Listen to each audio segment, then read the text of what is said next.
Blood ran down Jacob Stone's left arm in slow, steady streams, dripping onto the wooden planks of the cabin floor. Outside in the darkness, 20 men were closing in, all of them, willing to kill for the bounty on the woman kneeling behind him. A woman he had known for less than 3 weeks. A woman he would die to protect. Sister Grace Miller pressed her blood-soaked hands against the bullet wound in Eli's chest, her voice steady despite the chaos. "You are not dying. Do you hear me? You are not allowed to die." The first gunshot shattered what remained of the front window. But this war had not begun tonight. It had begun 3 weeks earlier when Jacob Stone found a broken nun at the bottom of a ravine and made a choice that would change everything. Blood ran down Jacob Stone's left arm in slow, steady streams, dripping onto the wooden planks of the cabin floor. The rifle in his hands was still warm from firing smoke curling from the barrel into the cold mountain air. Outside in the darkness, he could hear the sound of horses retreating, hooves pounding against frozen earth, carrying the survivors away from his mountain. Not all of them would make it down alive. 2 bodies lay motionless in the snow, just beyond the porch. Dark shapes against the white ground, steam still rising from the wounds that had ended them. Jacob did not look at them. He had seen enough dead men in his 38 years to know that looking did not change anything. Behind him, the cabin door hung crooked on its hinges, splintered by bullets. Sister Grace Miller knelt on the floor beside a young man whose chest rose and fell in shallow, desperate gasps. Blood covered her arms to the wrists, pressed against the bullet wound in his stomach. The rosary that had hung at her waist now lay discarded in a pool of blood. Her face was pale as moonlight, but her gaze held no fear anymore, only determination. The young man, Eli Stone, managed a weak smile despite the pain. His lips were going gray. "Never thought I'd die in a nun's arms," he whispered. Grace did not look away from the wound, did not ease the pressure. "You are not dying. Do you hear me? You are not allowed to die." From the loft above, Thomas McCall's gruff voice cut through the tension. "They are coming through the back." Samuel Washington, positioned at the rear window, his shoulder already wrapped in bloody bandages from an earlier wound, raised at his rifle. "Lord, forgive us. We are about to send 20 more men to meet you tonight." Jacob moved to the front window, every muscle in his body screaming exhaustion. 3 weeks. 3 weeks since he had found the woman now kneeling on his floor. 3 weeks since his life had been nothing but silence and solitude, the rhythm of traps and hunting and endless, empty nights. 3 weeks since he had learned that he was still capable of caring whether he lived or died. "Grace," he said, his voice rough as gravel, "when I give the signal, you run. You hear me?" She did not even glance in his direction. Her hands never left Eli's wound. "I am not leaving any of you." Outside, the sound of men moving through the trees grew closer. Jacob could see their torchlights flickering between the pines. 20 men, maybe more. All of them willing to kill for the bounty on the woman who knelt bleeding on his cabin floor. "Then God help us all," Jacob muttered. The first gunshot shattered what remained of the front window. 3 weeks earlier, the world had been simpler. Morning came to the Colorado Rockies the way it always did in September of 1873. Slow, cold, beautiful in a way that could break your heart if you let it. Jacob Stone rose before dawn, same as he had every morning for the past 10 years. The cabin sat on a rocky outcrop halfway up the mountain, surrounded by pine trees so thick that sunlight only penetrated in scattered golden shafts. Below, the valley stretched out like a patchwork quilt, dotted with the occasional homestead or mining claim. Jacob dressed quickly in the frigid air. Wool trousers, heavy flannel shirt, boots worn soft from years of use. The leather coat that had belonged to his father, patched in 3 places where bullets had torn through it during a fight Jacob barely remembered anymore. His father had survived those bullets. He had not survived what came after. The scar that ran down Jacob's left cheek pulled tight as he worked his jaw, trying to loosen the tension that never quite left his body. 17 years since the mining company had sent 7 men to convince his family to sell their land. 17 years since he had watched his mother die while those men laughed. His father had killed one of them before they brought him down. Jacob himself, 16 years old and half wild with grief, had killed 2 more before a knife opened his face from temple to jaw. He pushed the memory away and stepped outside. The air hit him like a slap, cold and clean and sharp with the scent of pine. He stood on the porch for a moment, breathing deep, letting the mountain fill his lungs. This was the only peace he knew, the only silence that did not feel like punishment. His morning routine never varied. Check the perimeter for animal tracks or signs of intruders. Fetch water from the spring 50 yards north of the cabin. Start a fire for coffee. Then head out to check the trap lines that provided his meager living. Jacob Hawthorne Stone was a trapper by trade and by necessity. He hunted beaver, fox, and the occasional mountain cat, selling the pelts through his contacts down in the valley. It was honest work, solitary work, the kind of work that did not require conversation or company or any of the complications that came with other human beings. Some days he wondered if he would die this way, alone on the mountain with no one to notice or care. Most days he did not wonder at all. He simply existed trap to trap, season to season, year to year. The trap line that morning took him east toward a series of beaver ponds he had been working for the past month. His horse, a sturdy gray mare named Dust, picked her way along the narrow trail with the sure-footedness of long experience. 3 traps yielded 2 rabbits and a fox. Good enough for trade, not exceptional. But Jacob had learned long ago not to expect exceptional. He was resetting the 3rd trap when he heard it, a sound that did not belong. Jacob froze, his hands still on the metal jaws of the trap. He tilted his head, listening. The forest had gone quiet around him. The birds fallen silent. The usual rustle of small animals ceased. Something had disturbed the natural order. There it was again, a voice, faint and broken, carried on the wind from somewhere to the east. A human voice. And unless Jacob was mistaken, a woman's voice. He stood slowly, reaching for the rifle slung across his back. Out here, unexpected sounds usually meant trouble. Claim jumpers, bandits, desperate men who had come to the mountains to escape the law and would kill to stay hidden. But a woman's voice. That was something else entirely. Something that made his gut tighten with instinctive wariness. Jacob mounted Dust and urged her forward, moving carefully through the underbrush. The sound came again, clearer now. Not screaming, not calling for help. Something worse. A low, broken moan of pain. The kind of sound a wounded animal makes when it has given up hope of rescue.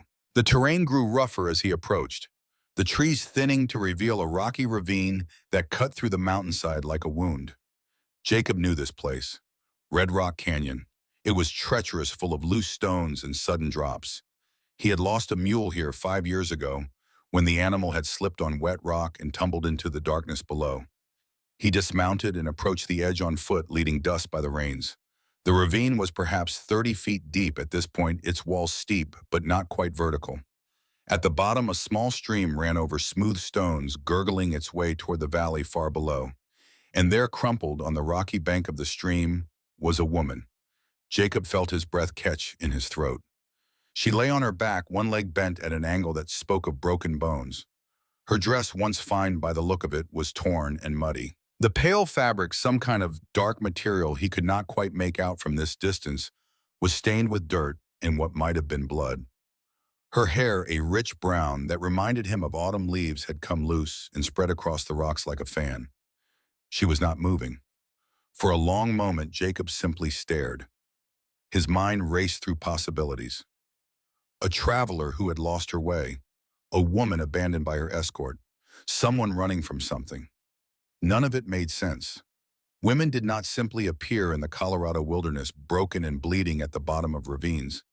Then she moaned again, and Jacob stopped thinking. He moved quickly, securing Dust to a sturdy pine, then scrambling down the ravine wall. The descent was treacherous, loose rocks, shifting under his boots, but he had been climbing these mountains since childhood. His body knew what to do even when his mind was elsewhere. He reached the bottom in less than a minute and crossed to where the woman lay. Up close, she looked even worse. Her face was pale beneath the dirt, her lips cracked and bleeding from dehydration. Bruises mottled her arms and throat, some old and yellowing, others fresh and purple. Her breathing was shallow, rapid, the breathing of someone whose body was failing. It was only when he knelt beside her that he realized what she was wearing. Not a dress, a habit, the black and white garments of a Catholic nun. "Hey," Jacob said, his voice rough from disuse. "Can you hear me?" Her eyes fluttered open. They were green, deep green like the pine needles that carpeted the forest floor. And in them, Jacob saw something that cut through all his defenses, all his carefully constructed walls of solitude and indifference. Fear, absolute and overwhelming fear. Please, she whispered, her voice barely audible over the sound of the stream. Please do not take me back. Do not take me back to him. Jacob frowned. Back to who? What was she talking about? But she was already slipping away. Her eyes rolling back, her body going limp. Unconscious. Or dying. He could not tell which. He did not waste time trying to figure it out. He checked her injuries as quickly and efficiently as he could. The leg was definitely broken, the bone displaced but not protruding through the skin. Several ribs might be cracked as well, judging by the way her breathing hitched. Dehydration and exposure were obvious. How long had she been here? A day, two. It was a miracle she was still alive. Jacob made a decision. He removed his coat, the one his father had died in, and wrapped it around her. Then he lifted her as gently as he could manage. She weighed almost nothing, her body light as a child's in his arms. That bothered him more than the injuries. A healthy woman should not be this thin, this fragile. Getting back up the ravine with her was the hardest thing he had done in years. He had to go slowly, finding secure footholds, using one arm to hold her against his chest, while the other gripped rocks and roots. Twice he nearly slipped. Twice he caught himself through sheer stubbornness. By the time he reached the top, his arms were burning and his lungs were on fire. But she was still breathing. He laid her across Dust's saddle, then mounted behind her, holding her body against his to keep her from falling. The ride back to the cabin took 2 hours at the careful pace he was forced to maintain. 2 hours of questions churning in his mind. Who was she? How had she gotten here, and who was the him she was so desperate to escape? The cabin felt different with another person in it. Jacob had not realized how accustomed he had become to the silence until it was broken by the sound of another human breathing, the rustle of blankets as she shifted in her fever dreams, the occasional whimper of pain that escaped her cracked lips. He had placed her on his bed, the only suitable surface in the cabin. He himself sat in the wooden chair by the fire, a rifle across his knees, watching her through the long afternoon and into the night. Her leg he had set as best he could, using techniques his mother had taught him before she died. 2 straight branches served as a splint, bound tight with strips of cloth torn from one of his spare shirts. It was rough work, but it would hold. The bruises on her arms and throat troubled him. Some of them were old, weeks old, maybe more. They spoke of violence sustained over time. Deliberate violence. The kind of violence that one person inflicts on another, not in a moment of passion, but systematically. Repeatedly. Someone had been hurting this woman for a long time. The thought made something dark and heavy settle in Jacob's chest. He was not a violent man by nature. He killed animals because he had to, and he had killed men twice in his life, both times in self-defense. But the idea of someone deliberately hurting a woman, hurting anyone who could not fight back, stirred something in him that he did not quite recognize. Something that felt like rage. She woke shortly after midnight. Jacob had dozed off in his chair, the fire burning low in the hearth, when a small sound brought him instantly alert. He opened his eyes to find her staring at him from the bed, her green eyes wide and wary in the dim light. "Do not move," he said, his voice coming out harsher than he intended. "Your leg is broken. If you try to stand, you will make it worse." She did not try to stand. She just lay there watching him with those eyes that seemed to see everything and trust nothing. "Where am I?" she asked. "My cabin, about 20 miles from Silver Creek, if that means anything to you." "How did I get here?" "I found you in a ravine, carried you out." She was quiet for a moment, processing this information. Then very quietly she said, "Why?" Jacob frowned. "Why what?" "Why did you help me? You do not know me. You do not know anything about me. You were dying. Was I supposed to leave you there?" She laughed at that, a broken sound that held no humor. Most people would have. Most people would have walked away and told themselves it was not their business. She paused, her eyes searching his face. "Why did you not?" Jacob did not have an answer for that. Or rather, he had an answer, but it was not one he was ready to share with a stranger. Images of his mother bleeding in the dirt while men laughed. The helplessness he had felt. The rage that had never quite left him. So instead he said, "What is your name?" A long pause, then Grace. Grace Miller. Jacob Stone. He stood from his chair, moving to the small stove where he had kept a pot of broth warming. "You need to eat something, drink something. You have been out there for at least a day, maybe more." He brought her a tin cup of broth, helping her sit up enough to drink it. Her hands shook as she held the cup, and he had to steady it for her to prevent spilling. "Thank you," she whispered when the cup was empty. There was something in her voice, something fragile and desperate, that made Jacob's chest tighten. He took the cup back, set it aside, then looked at her directly.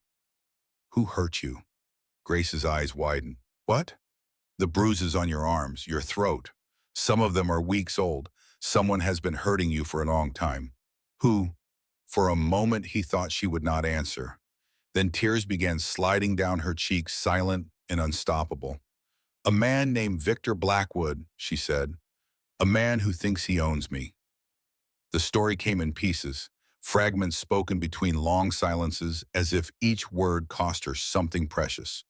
But by the time the first gray light of dawn began to creep through the cabin window, Jacob understood. Grace Miller was 23 years old. She had been born in Philadelphia to a family of modest means. Her father, a pharmacist, had raised her alone after her mother died when Grace was 12. He had believed in education unusual for a woman of her station and had taught her everything he knew about medicine and healing. She had loved him fiercely. When she was 18, her father had died of consumption, leaving her orphaned and alone. With no family and no prospects, Grace had entered St. Catherine Convent.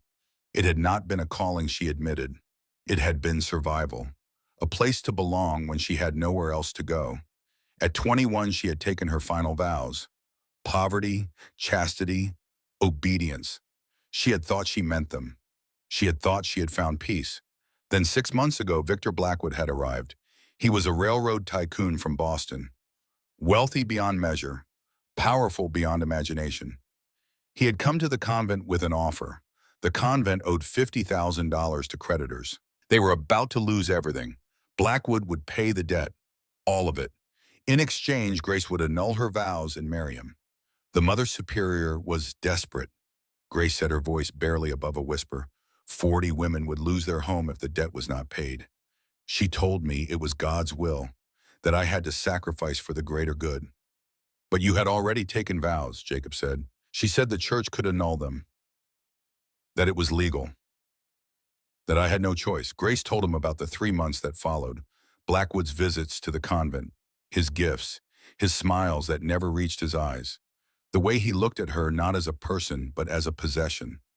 She told him about the bruises that started appearing, about the threats whispered when no one else could hear, about Blackwood's first wife, Eleanor, who had died falling downstairs 7 years earlier. "Eleanor's sister told me the truth," Grace said. Eleanor had been trying to leave. She had packed her bags, written letters to her family. And then she fell, the night before she was supposed to go. Jacob felt a chill that had nothing to do with the mountain air. "You think he killed her?"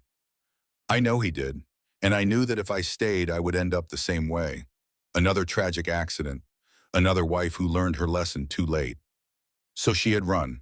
On what was supposed to be her wedding day, while the guests were gathering and the priest was preparing, Grace Miller had climbed out a window and disappeared. She had used her small savings to buy passage west, traveling by train and stagecoach, always moving, never stopping long enough to be found. She had heard about Colorado, about the vast wilderness where a person could vanish completely. She had been trying to reach Denver when Blackwood's men had found her. She had run into the mountains, been chased to the ravine, and fallen. "I did not plan to survive," Grace said quietly. "When I fell, I thought it was over. I thought God had finally answered my prayers and let me die." "But you did not die," Jacob said. "No, you found me instead." They sat in silence for a long moment. Outside, birds began their morning songs. The sun climbed higher, painting the cabin walls gold. Finally, Jacob spoke. "This man, Victor Blackwood, he will come looking for you." "Yes." "He will not stop." "No, he will not. Victor does not let go of things that belong to him. Ever." Jacob thought about his quiet life, his careful solitude, the peace he had built for himself on this mountain over the past 10 years. He thought about all the reasons he should put this woman on a horse and send her somewhere else. Denver, California. Anywhere that was not here. Anywhere that would not bring trouble to his doorstep. Then he looked at her, at the bruises on her arms, at the terror written in those depths, at the way she flinched when a branch scraped against the cabin wall as if expecting the door to burst open at any moment. And he thought about his mother, His mother who had been gentle and kind and strong in all the ways that mattered. His mother who had died because violent men had decided she did not deserve to live. He had not been able to protect her, but he could protect this one. Then he will have to go through me, Jacob said, his voice hard as mountain stone. Grace stared at him, disbelief written across her face. You do not understand. Victor has money. He has connections. He has men who will do anything he tells them to. You are one man alone on a mountain. This is my mountain, Jacob said simply. I have been here my whole life. I know every rock, every tree, every shadow. Men have tried to take things from me before. He paused, his hand unconsciously touching the scar on his face. They are not around to try again. He saw the hope flicker in her eyes, fragile as a candle flame. Why would you do this? She asked. You do not know me. You owe me nothing. Jacob was quiet for a moment, searching for the words. Because I have already lost too much, he said finally, and I am not going to lose anything else. It was not the whole truth. The whole truth was more complicated, tangled up with memories of blood and fire, and his mother screaming. But it was enough for now. Grace reached out and took his hand. Her fingers were cold and thin, but her grip was surprisingly strong. Thank you, she whispered. Thank you, Jacob Stone. And sitting there in his cabin, holding the hand of a woman he had known for less than a day, Jacob felt something shift inside him. Something that had been frozen for years beginning to thaw. He did not know what it meant, but he knew that nothing would ever be the same. The sound of horses approaching brought Jacob to his feet, rifle in hand, before the riders had even cleared the tree line. Old habits died hard. A man did not survive 10 years alone on a mountain by being careless. But when he recognized the lead rider, some of the tension left his shoulders. Thomas McCall. One of the few men Jacob still called friend, though even that word felt too strong for what they had. Allies, maybe. Brothers in survival, forged in the fires of mutual hardship. Thomas was a big man, 6'3" of Irish muscle and stubbornness, with a beard that had gone more gray than red over the years. He sat his bay gelding like a man who had been born in the saddle, which was not far from the truth. Behind him rode two others, Samuel Washington, a black man with intelligent eyes and careful hands, and bringing up the rear Elijah Stone. Jacob felt the familiar twist in his gut at the sight of his half-brother. Eli was 16 years Jacob's junior, the son their father had sired with his second wife after Jacob's mother had died. They had not known each other existed until 2 years ago, when Eli had shown up at the cabin with their father's last letter and a desperate need to belong somewhere. The three men dismounted. Thomas took in the scene with sharp eyes, the unfamiliar horse tied to the post, the stranger's saddlebags hanging on the porch rail, the way Jacob stood with his rifle held loose but ready. Expecting trouble, Hawk? Thomas asked. He had called Jacob by that nickname for 8 years, ever since the day Jacob had tracked a wounded elk for 3 days through a blizzard. Always, Jacob said. What brings you up here? Needed to talk. Brought preacher and the kid along for the ride. Samuel raised a hand in greeting. Eli just grinned, that easy smile that made him look younger than his years. Can we come in? Thomas asked. Or are you going to make us stand out here in the cold like beggars? Jacob hesitated. Inside the cabin, Grace would be listening to every word. He could protect her identity, her presence, keep his friends in the dark. But something in Thomas's expression, it told him that ship had already sailed. Come on then, he said. The three men followed him inside. Jacob saw the exact moment they spotted Grace in the bed. Thomas's eyes went hard.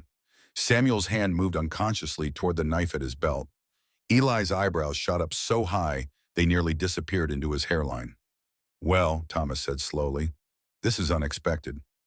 Grace sat up straighter, wincing at the pain in her ribs. She had wrapped herself in a blanket, but her nun's habit was visible beneath it. Her eyes moved from man to man, assessing, judging. Gentlemen, she said quietly. Jacob, Thomas said, not taking his eyes off Grace. Want to tell us what is going on? Found her in Red Rock Canyon 2 days ago. She was hurt. I brought her here. I can see that. What I cannot see is why. Because she needed help. And you could not take her to Silver Creek, to the doctor there. No. Thomas turned to look at Jacob directly. His expression was not angry, just tired and worried. Why not? Because there are men looking for her, men with guns and money, men who will not stop until they find her. Samuel spoke up, his voice calm and measured. What kind of men? The kind hired by a man named Victor Blackwood. If Jacob had expected recognition, he did not get it. Thomas and Samuel exchanged glances. Eli just looked confused, but it was Thomas who spoke. Never heard of him. Railroad tycoon from Boston, Grace said. Her voice was stronger now. He owns half of Pennsylvania, and he thinks he owns me. And why would he think that? Thomas asked. Grace met his eyes without flinching. Because I was engaged to marry him, and I ran. The cabin fell silent. Outside, the wind picked up, moaning through the pines. Inside, 4 men and 1 woman faced each other across a space that suddenly felt too small. Finally, Eli spoke. Good for you. Everyone turned to look at him. He shrugged. What if a man is bad enough that a woman would rather run into the wilderness than marry him? I say good for her for running. It is not that simple, kid, Thomas said. Rawr, it is. She did not want to marry him, so she left. Simple. Except now she has brought her problems to our doorstep. Our doorstep, Jacob's voice was sharp. This is my cabin bare, my mountain, my choice. Thomas turned to face him fully. 8 years ago, you were dying in a blizzard, half frozen, half starved, talking about wanting to see your mother again. I pulled you out of that snow. I brought you to my camp. I kept you alive. You know why? Jacob did not answer. Because you were alone, Thomas continued. Because you did not have anyone chasing you. Because helping you would not get me killed. He pointed at Grace. She is different. She is trouble. And trouble gets people killed. Then leave, Jacob said flatly. The words hung in the air like smoke. Thomas stared at him for a long moment. Then surprisingly, he laughed. It was not a happy sound. You are serious. As death. You would throw away 8 years of friendship for a woman you met 2 days ago. I would do what is right, same as you taught me. Thomas shook his head slowly. I taught you survival, Hawk, not suicide. Samuel stepped forward, placing himself between the 2 men. Perhaps we should all take a breath, sit down, talk this through like reasonable people. There is nothing to talk about, Jacob said. Grace stays. If you have a problem with that, there is the door. Grace spoke up, then her voice cutting through the tension. I can leave. Just give me water and a horse. I will be gone by nightfall. You cannot even walk, Jacob said. Then I will crawl. I will not be responsible for destroying friendships, for getting people killed. Samuel moved to the bedside, his expression softening. May I examine your injuries? Grace looked at Jacob, who nodded. She allowed Samuel to check her leg, her ribs. He worked with gentle efficiency, the touch of someone who had done this before. Leg is badly broken, Samuel said after a moment. Ribs are cracked but not shattered. You have been running for days, dehydrated, malnourished. If you try to leave now, you will die before you reach the valley. Better that than staying here and getting all of you killed. Bit late for that, Eli said cheerfully. He had been leaning against the wall, watching the whole exchange with interest. Now he straightened. They already know you are here, or they will soon enough. Silver Creek is a small town. Someone saw Jake bring you up the mountain. Someone always sees. Jacob cursed under his breath. The kid was right. He had been so focused on getting Grace to safety that he had not thought about who might have noticed. The trail into Silver Creek was well traveled. Any number of people could have seen them. Then we prepare, Jacob said. For what? Thomas asked. An army, because that is what a man like Blackwood will send. You said he has money. Money buys soldiers. How many men do you think you can fight off Hawk 5, 10, 20? As many as it takes, Thomas threw up his hands in exasperation. He turned to Grace. Do you have any idea what you are asking? What you are asking him to risk? I am not asking anything, Grace said quietly. He offered. I tried to refuse. Well, try harder. Bear. Samuel's voice was soft but firm. That is enough. Enough, Thomas whirled on him. Preacher, you are usually the reasonable one. Tell me I am wrong. Tell me this is not the stupidest thing you have ever seen. Samuel was quiet for a long moment, his dark eyes thoughtful. Then he spoke, and his words carried weight. When I was 23, I was running from men who wanted to kill me because of the color of my skin. I ran for months. Philadelphia to Cincinnati. Cincinnati to St. Louis. St. Louis to here. Everywhere I went, people turned me away. Too dangerous to help. Too risky to hide. until I met you two." He looked at Thomas, then Jacob. "You took me in, fed me, helped me disappear." "Why, that was different," Thomas muttered. "How? You were not being chased by a railroad tycoon." "No, I was being chased by the Ku Klux Klan, men who had already killed my father, who burned down my church, who swore they would hunt me to the ends of the earth." Samuel smiled without humor. "So tell me, Bear, how is this different?" Thomas had no answer to that. The sound of hoofbeats outside made everyone freeze. Jacob moved to the window, rifle raised, but it was just a single rider, and one he recognized. He lowered the gun and opened the door. One of them. Daniel Stone, not related to Jacob or Eli despite the shared surname. Daniel ran the trading post down in the valley, the place where Jacob sold his furs and bought his supplies. He was breathing hard, his horse lathered with sweat. "You need to see this," Daniel said, thrusting a piece of paper at Jacob. It was a wanted poster, crude but effective. At the top, a drawing that bore a passing resemblance to Grace. Below it, words that made Jacob's blood run cold. "Wanted Grace Miller for theft and breach of contract. $500 reward, dead or alive." "They are all over Silver Creek," Daniel said. "Showed up this morning. 3 men on horseback dressed like city folks, offering cash money to anyone who can provide information about a runaway nun." Jacob looked at Grace. She had gone very pale. "It has begun," she whispered. Thomas cursed long and low. Then he sighed, a sound of a man accepting the inevitable. All right, damn it. If we are doing this, we do it smart. Jake, you got any supplies here?" "Some. Not enough, not for a siege. We will need more ammunition, more food, more everything." He looked at the others. "Preacher, you are with me. We will head to Maiwash up at Eagle's Rest, bring back what we can. Kid, you stay here with Jake. Keep watch." Eli nodded eagerly. Samuel just looked resigned. "Bear," Jacob said, "you do not have to do this." Thomas met his eyes. "Yeah, I do, because 8 years ago you saved my life when I was drunk and stupid enough to pick a fight with a grizzly. And because Preacher is right, we help people who need it, even when it is dangerous, even when it is stupid. That is what brothers do." The word hung in the air. Brothers. It was the first time Thomas had said it out loud. Jacob felt something in his chest loosen. "Thank you." "Do not thank me yet. We have not survived this mess." Thomas headed for the door, then paused. "One more thing. If Blackwood really is who you say he is, he will not just send hired guns. He will send the best," which means Marcus Kane. Grace's sharp intake of breath was answer enough. "You know that name?" Thomas said. It was not a question.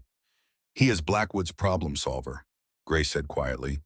"They say he has never failed a contract. They say he has killed 30 men, maybe more. They say he is death itself." "Great," Eli said. "That is just great. Anything else we should know?" Grace looked at each of them in turn. These men who were risking their lives for a stranger. Then she spoke the words that sealed all their fates. "There is one more thing. Blackwood had a wife before Eleanor. Her name was Catherine. She disappeared 8 years ago. Everyone assumed she ran away. But Margaret, Eleanor's sister, she told me the truth. Catherine is buried on Blackwood's property. He killed her too. And if you help me, he will kill you. All of you, without hesitation, without mercy." The cabin fell silent once more. Then Eli started laughing. It was a slightly unhinged sound. "Well," he said, "at least life will not be boring." The first attack came on the third night. The days between had been busy. Thomas and Samuel had returned from Eagle's Rest with supplies. Ammunition, dried food, medical kit, more weapons than any reasonable group of people should need. They had fortified the cabin as best they could, barricaded the windows, created firing positions, set traps and alarms around the perimeter. Grace had spent the time healing. Her fever had broken on the second day. Her leg was still useless, but Samuel, who had studied medicine before his life, had gone sideways, said it was setting properly. She was still weak, still too thin, but her eyes had lost some of that haunted look. She was also proving to be more capable than any of them had expected. When Jacob cut his hand badly while splitting wood, it was Grace who cleaned and stitched the wound with steady hands and confident motions. "My father taught me," she explained when Jacob asked. He said a woman who could heal was worth more than a woman with a dowry. Smart man, Jacob said. He was, before he sold me like cattle. The bitterness in her voice was new, and somehow healthier than the fear had been. They had also talked, long conversations by the fire after the others had bedded down for the night. Grace told him about the convent, about the routine of prayers and work and more prayers, about the sense of safety she had felt there, even as she had felt caged. I thought I was serving God, she said one night, but I think I was just hiding from life. Maybe both can be true, Jacob suggested. Maybe. She asked him about his life too, about the mountains, about his mother, about the scar on his face. He found himself telling her things he had never told anyone, about the nightmares that still woke him sometimes, about the guilt he carried for surviving when his mother had not, about the loneliness that had become so familiar he barely noticed it anymore. Until now. You notice it now? Grace asked softly. Yes. Why? He looked at her across the firelight, at her green eyes and her bruised but unbroken spirit. Because you are here. Something passed between them in that moment. Something neither of them was ready to name. Grace looked away first. Jacob, you know I cannot. My vows. I know. Even if the church annulled them, I made them before God. I cannot just, I know, he said again. I am not asking you to. Then what are you asking? Nothing. I am just grateful you are alive. It was not the whole truth, but it was all he could offer. The alarm bells woke him. Jacob was on his feet instantly, rifle in hand, moving to the window before his eyes were even fully open. Outside, the night was dark as pitch, no moon, but he could hear movement, horses, and something else, the distinctive sound of metal on leather, gun belts, lots of them. Everyone up, he said quietly. We have company. The others came awake quickly, Thomas to the loft, Samuel to the back window, Eli grabbing his twin colts and taking position by the door.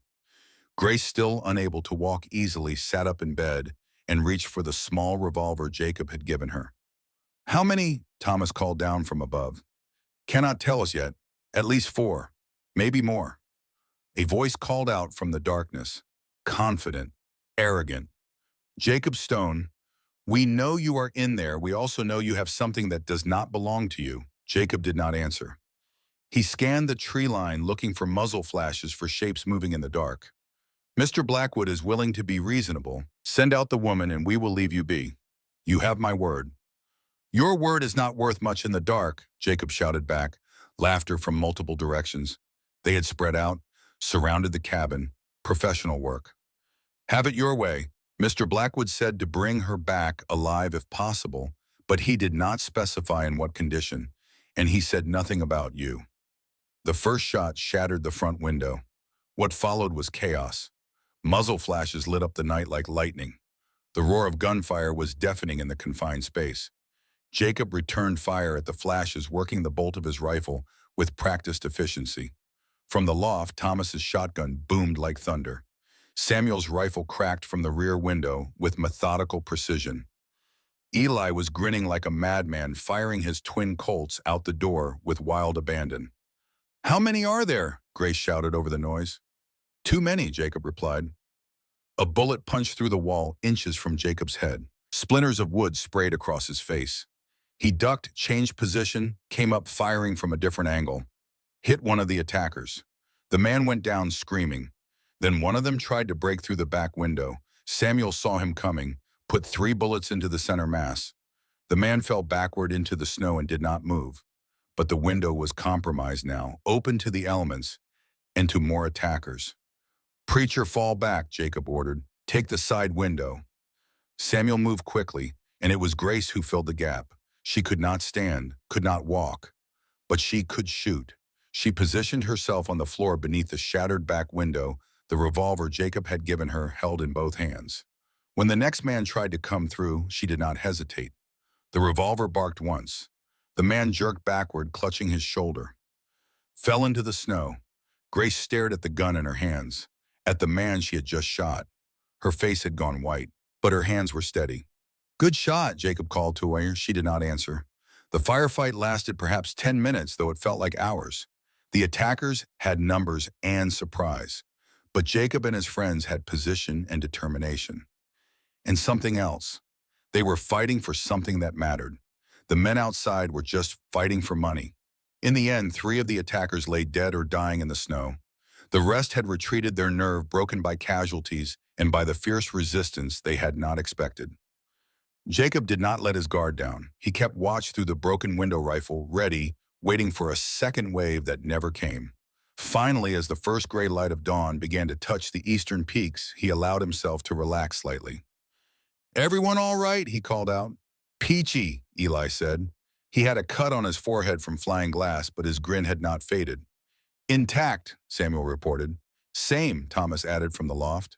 Jacob looked at Grace. She was still sitting on the floor, still holding the revolver, still staring at nothing. He moved to her side, gently took the gun from her hands. "Grace, look at me." She did slowly, her eyes were haunted.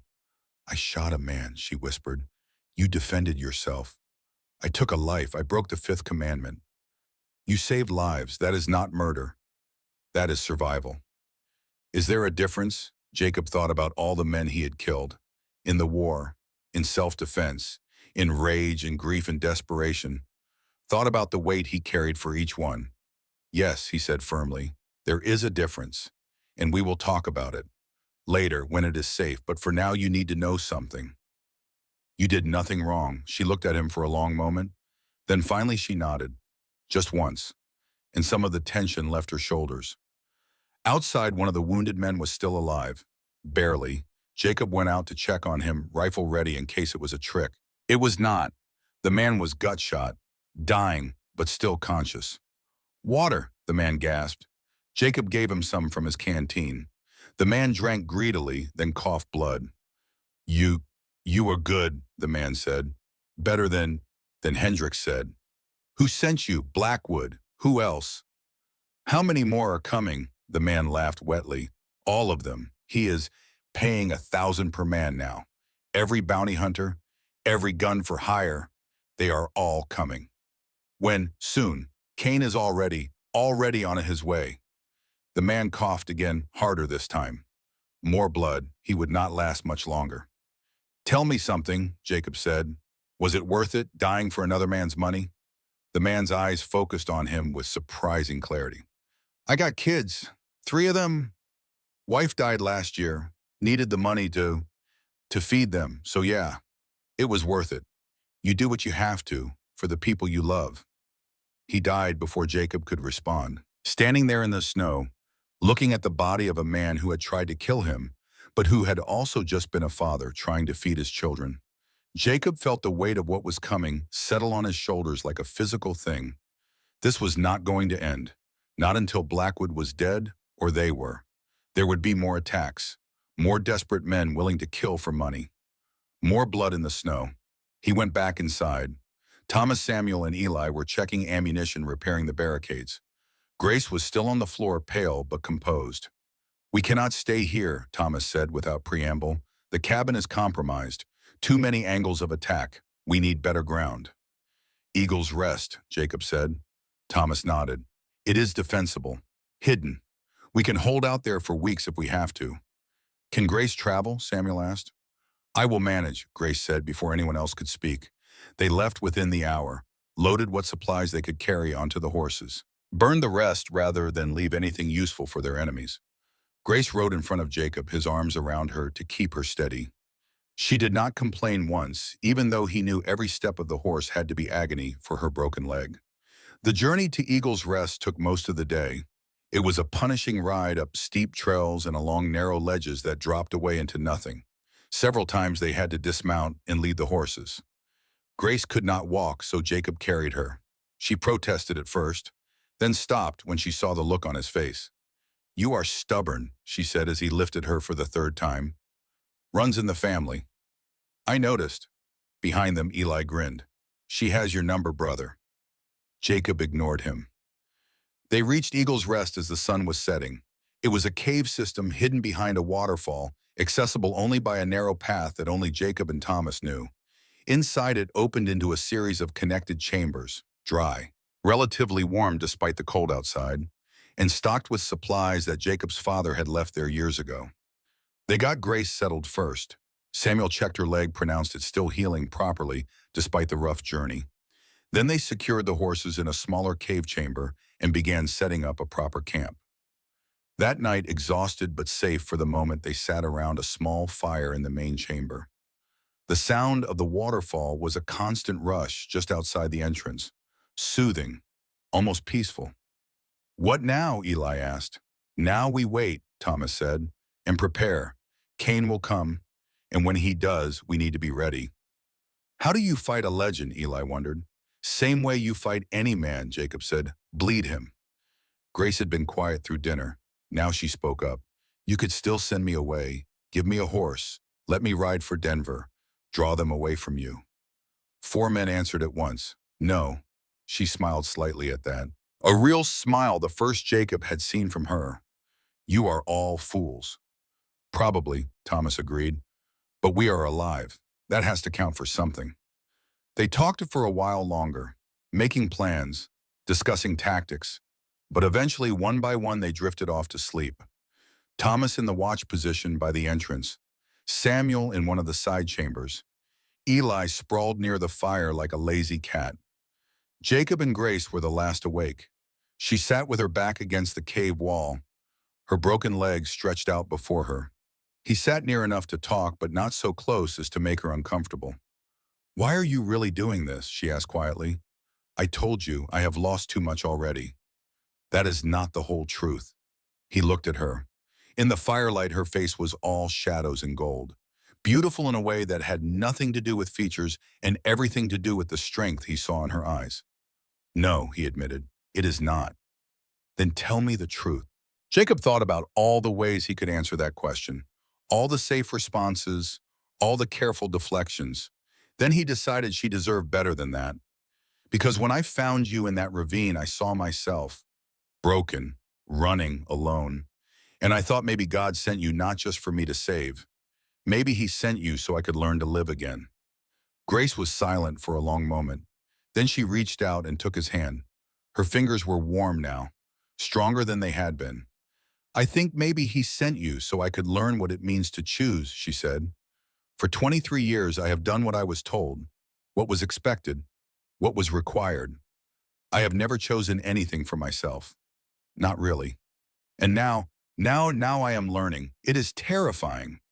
Learning usually is." They sat like that for a while longer, hands joined, neither speaking. Outside, the waterfall roared its endless song. Inside, a fire burned against the dark. And somewhere in the night, men who wanted them dead were coming closer. But for that moment in that place, they were safe. They were together, and that was enough. Jacob Stone had spent 10 years learning to be alone. Now, in the space of a few days, he was learning something else entirely. He was learning that some things were worth fighting for. Some people were worth dying for. And as he looked at the woman sitting beside him, her hand in his, her eyes reflecting firelight, he realized something else. He was not alone anymore. None of them were. They had become something more than 4 men and a runaway nun. They had become a crew, a family, brothers in arms, and the woman they had all decided was worth protecting. The road ahead would be hard. Men would die, blood would be spilled, but they would face it together. And that made all the difference. 3 days passed in the hidden sanctuary of Eagle's Rest. 3 days of watching, waiting, preparing for a storm they all knew was coming. The cave system became their world, a world of echoing water and flickering firelight, and the constant awareness that outside men were hunting them. Grace's leg was healing, though not as quickly as any of them would have liked. Samuel changed her bandages twice daily, his gentle hands efficient and professional. He had studied medicine once before the world had taken that dream from him, and before the color of his skin had made him a target instead of a healer. "You are good at this," Grace told him one morning as he rewrapped the splint. "My father wanted me to be a doctor," Samuel said. His voice carried a weight of old grief. He was a preacher in Philadelphia, believed that healing the body was as important as healing the soul. "He taught me everything he could before they killed him." Grace's hands stilled. "The Klan, yes, they burned our church, said we were getting too uppity, too educated. My father tried to save the building. They hung him from the oak tree out front." Samuel's dark eyes met hers. "I was 19. I cut him down myself. Then I ran. been running ever since. I am sorry, Grace said softly. Don't be. Running brought me here. To these men. To this fight. He smiled slightly. Sometimes God's plan only makes sense when you look backward. Do you really believe that God has a plan? Samuel tied off the bandage with practiced motions. I have to, because if all this suffering is random, if there is no purpose behind it, then I cannot keep going. Faith is not about knowing grace. It is about trusting when you cannot see. His words stayed with her long after he had finished with her leg. The others were busy with their own preparations. Thomas spent hours at the cave entrance, studying the approaches, calculating fields of fire. He had fought in enough battles to know that defense was about understanding every angle, every weakness, every possible line of attack. Eli was different. While the others prepared grimly, he approached the whole situation with an energy that bordered on manic. He cleaned his twin colts obsessively, practiced his draw until his hands were raw, and he talked, constantly. Jokes and stories and observations that filled the silence and kept the fear at bay. You know what I think, he said one evening as they sat around the fire. I think we are going to be famous. Years from now, people will tell stories about the time 4 mountain men and a nun held off an army. If we survive to tell those stories, Thomas muttered. When we survive, Eli corrected. Have some faith, Bear. Faith does not stop bullets, kid. No, but it gives you a reason to dodge them. Jacob watched the exchange from his position near the waterfall entrance. He had been quiet these past 3 days. Quieter than usual. Thinking, planning. Knowing that when Cain came and he would come, everything would change. He was also watching Grace. Watching the way she laughed at Eli's jokes. The way she leaned towards Samuel when he read scripture aloud by the fire. The way her eyes followed Jacob himself when she thought he was not looking. Something was building between them. All of them, a connection forged in danger and proximity, and the strange intimacy that comes from facing death together. Jacob did not know what to call it, did not know if he should even acknowledge it. All he knew was that the thought of losing any of them, Grace especially, made his chest tight with a fear he had not felt in years. The scout came on the morning of the 4th day. Daniel Stone, the trading post owner, climbed the treacherous path to Eagle's Rest, with news that made everyone's blood run cold. Jacob met him at the entrance, pulled him inside before he could be seen from below. They are coming, Daniel gasped, still catching his breath from the climb. All of them. I counted at least 20 men camped at Devil's Fork, and Jake he is with them. Marcus Kane. The name fell into the silence like a stone into deep water. You saw him, Jacob asked. With my own eyes. Rode into Silver Creek yesterday like he owned the place. Tall man, maybe 42, 43, eyes like a snake, dressed all in black. He went straight to the hotel, asked for a room, then started asking questions. What kind of questions? About you, about this mountain, about any caves or hideouts someone might use. I played dumb, told him I was just a shopkeeper, did not know anything about the wilderness. Daniel paused. He did not believe me, but he did not push, just smiled, paid me for information I did not give him. Then he left. Where did he go? To meet with the other hunters. There must be 30 of them now, Jake, all after that $500 reward. But Kane, he is not interested in the money. Blackwood is paying him separate. $10,000 to bring Grace back alive. The number was staggering. Life-changing wealth for most men. For a killer like Kane, it was just another job. Thomas swore under his breath. We cannot fight 30 men. Not here, not anywhere. We might not have to fight all of them, Samuel said thoughtfully. Most of those hunters are opportunists, cowards looking for easy money. They will scatter at the first sign of real resistance. It is Kane we need to worry about. How do you fight a legend? Eli asked. It was the same question he had posed days earlier. This time no one had an answer. Grace spoke up from her position near the fire. You do not fight him, you negotiate. Everyone turned to look at her. Negotiate what? Jacob asked. Kane is a professional. Professionals can be reasoned with. Maybe we can offer him something he wants more than Blackwood's money. Like what? Grace was quiet for a moment. Then she said something that made Jacob's blood run cold. Me. The argument that followed was immediate and loud. All four men speaking at once, their voices echoing off the cave walls in a cacophony of refusal. Absolutely not, Jacob said flatly. Are you insane? From Thomas. Eli just stared at her like she had sprouted a second head. No, no way, not happening. But it was Samuel who cut through the noise with his calm, measured voice. Let her speak. Grace waited until they had quieted. Then she continued, her green eyes steady and determined. I am not saying I surrender. I am saying we meet with Cain, under controlled conditions. Hear what he has to say. Maybe we can find a weakness, information we can use. At the very least, we can buy time. Time for what? Thomas demanded. For me to heal, for us to plan, for anything except sitting in this cave waiting to be slaughtered. Jacob moved closer to her. Grace Cain is not a man who negotiates in good faith. He is a killer. The moment we meet with him, we put ourselves in his sights. We are already in his sights. At least this way we choose the ground.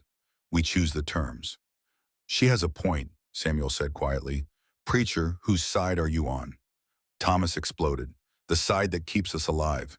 And right now our options are limited. We can hide here until Cain finds us. We can run and be hunted down one by one. Or we can meet him on our terms. See if there is any possibility of ending this without more bloodshed. There is not, Jacob said with certainty. Men like Cain do not stop. They do not quit. They finish the ball or they die trying. Then maybe, Grace said softly, we help him die trying. The silence that followed was heavy with implication. Finally, Thomas spoke. If we do this, and I am saying if, it would have to be done right. Public place, neutral ground, all of us armed and ready. At the first sign of treachery, we fight. The old church in Silver Creek, Samuel suggested, abandoned for years, but still standing. Plenty of exits, good sight lines. And if it is a trap, Eli asked, if Cain brings his whole army, then we fight our way out, Jacob said, same as we would anywhere else. He looked at Grace, really looked at her, saw the determination in her eyes, but also the fear underneath. She was terrified, but she was willing to face that terror if it meant protecting the men who had protected her. Something shifted in Jacob's chest, something that felt dangerously close to the emotion he had been trying to ignore for days. We vote, he said, all of us, because all of us are at risk, Thomas. It is a bad idea, but it is the only idea we have. I vote yes. Samuel, yes, with reservations. Eli. The young man looked at Grace for a long moment, then he grinned, though it did not quite reach his eyes. If the lady wants to poke the bear, who am I to say no yes? Grace, yes. Everyone turned to Jacob. He looked at each of them in turn, these people who had become his family in the space of a week. Then he made the decision that would change everything. Yes, we meet with Cain, but we do it my way. And if anything goes wrong, anything at all, Grace runs. No arguments, no heroics. She runs and she does not look back. Agreed. Grace started to protest. Jacob cut her off with a look. Those are my terms. Take them or this conversation is over. She held his gaze for a moment, then nodded. Agreed. Good. Daniel, can you get a message to Cain? The shopkeeper nodded nervously. What do you want me to say? Tell him we will meet. Tonight, midnight, old church. He comes alone and unarmed and we talk. He brings his army and we disappear into these mountains where he will never find us. He will not come alone, Thomas said. No, but he will pretend to. And that might be enough. The old Silver Creek church sat on the edge of town like a monument to forgotten faith. It had been built 30 years earlier by optimistic settlers who had believed the mining boom would last forever. When the easy gold ran out and the settlers moved on, the church remained. Empty, echoing, a shell of weathered wood and broken dreams. Jacob and his crew arrived 2 hours before midnight. Plenty of time to scout the area, set positions, prepare for betrayal. Because betrayal was coming. Jacob could feel it in his bones. Thomas took the bell tower, best vantage point, best firing position. Samuel positioned himself outside near the horses, ready to create an escape route if needed. Eli hid in the shadows near the back entrance, his twin colts loaded and ready. Jacob and Grace waited inside the church proper. The pews had long since been looted for firewood, but the altar remained. A simple wooden table with a cross carved into its surface. Grace stood beside it, one hand resting on the rough wood. Her other hand held the small revolver Jacob had given her. "Are you sure about this?" Jacob asked quietly. "No, but I am doing it anyway." "That seems to be a pattern with you." Grace smiled slightly. "I am learning that doing what I am sure about usually means doing nothing, and doing nothing gets people killed. Doing something can get people killed too." "Yes, but at least then you die trying." Jacob moved closer to her. In the dim light filtering through the broken windows, she looked like something out of a painting, strong and fragile all at once, beautiful in a way that had nothing to do with her features and everything to do with her spirit. "Grace, I need you to promise me something." "What?" "If this goes bad, if Cain tries to take you, you shoot him. You shoot anyone who tries to touch you, and then you run. Do not wait for us. Do not try to help. Just run." "Jacob, I cannot just leave you to promise me." She looked at him for a long moment. Then she reached up and touched his face. Her fingers traced the scar that ran from his temple to his jaw, the mark of his first real fight, his first real loss. "I promise," she said softly, "but only if you promise me something in return." "What?" "That you will not die for me, that you will survive this, because I need you to survive." Jacob wanted to ask why, wanted to hear her say the words he could see in her eyes. But before he could speak, the sound of hoofbeats outside made them both freeze. Marcus Cain had arrived. The man who entered the church looked nothing like the legend. No monster, no demon in human skin, just a man, tall, yes, lean and dangerous looking, certainly, but fundamentally human in a way that was almost disappointing. Cain wore black from head to toe. Black coat, black hat, black gun belt with two pistols that looked well used and lovingly maintained. His face was weathered but not old, sharp features, cold blue eyes that took in everything with the calm assessment of a predator evaluating prey. He stopped just inside the door, smiled. It was not a cruel smile, just confident. "Mr. Stone, I presume, and the famous runaway bride." Cain's voice was cultured, Eastern educated, at odds with everything Jacob had expected. "Thank you for agreeing to meet. I appreciate professionalism." "Are you alone?" Jacob asked, his hand resting on his rifle. "Do you really expect me to answer that honestly?" Cain moved slowly toward the altar, hands visible and away from his weapons. "Let us not insult each other's intelligence. You know I have men positioned around this building, just as I know you have at least two shooters covering me right now. Probably the big Irishman in the bell tower and someone outside with the horses." Jacob said nothing. Cain smiled wider. "I respect preparation. It shows discipline. So let me be direct. I am here to do a job. Nothing personal. Victor Blackwood has paid me $10,000 to return his fiancée to him, alive and intact. I have a reputation for completing contracts. You understand." "She is not his fiancée," Jacob said. "She never agreed to marry him. That is between them. My job is delivery, not arbitration." Cain's eyes moved to Grace. "Miss Miller, or should I call you sister? I confess your situation intrigues me. A nun running from marriage. There is a certain poetry to it." Grace stepped forward, her chin raised. "I will never go back to him. Never is a long time. And Mr. Blackwood is a patient man. More importantly, he is a wealthy man. Wealthy men tend to get what they want eventually." "Not this time." Cain studied her for a moment. Then he shifted his attention back to Jacob. "Mr. Stone, I have been doing this work for 20 years. I have tracked fugitives across 3 territories and 2 countries. I have faced down gangs, armies, and everything in between. And I have never failed to complete a contract. Never." "There is always a first time," Jacob said calmly. "Perhaps, but consider this. Right now there are 32 men camped within 5 miles of here.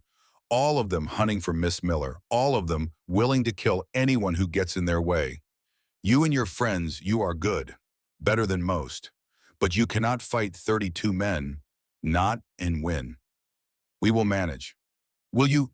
How many friends are you willing to watch die for a woman you met a week ago?" The question hung in the air like smoke. Cain continued, his voice reasonable, almost kind. I am offering you a way out. Let me take Miss Miller.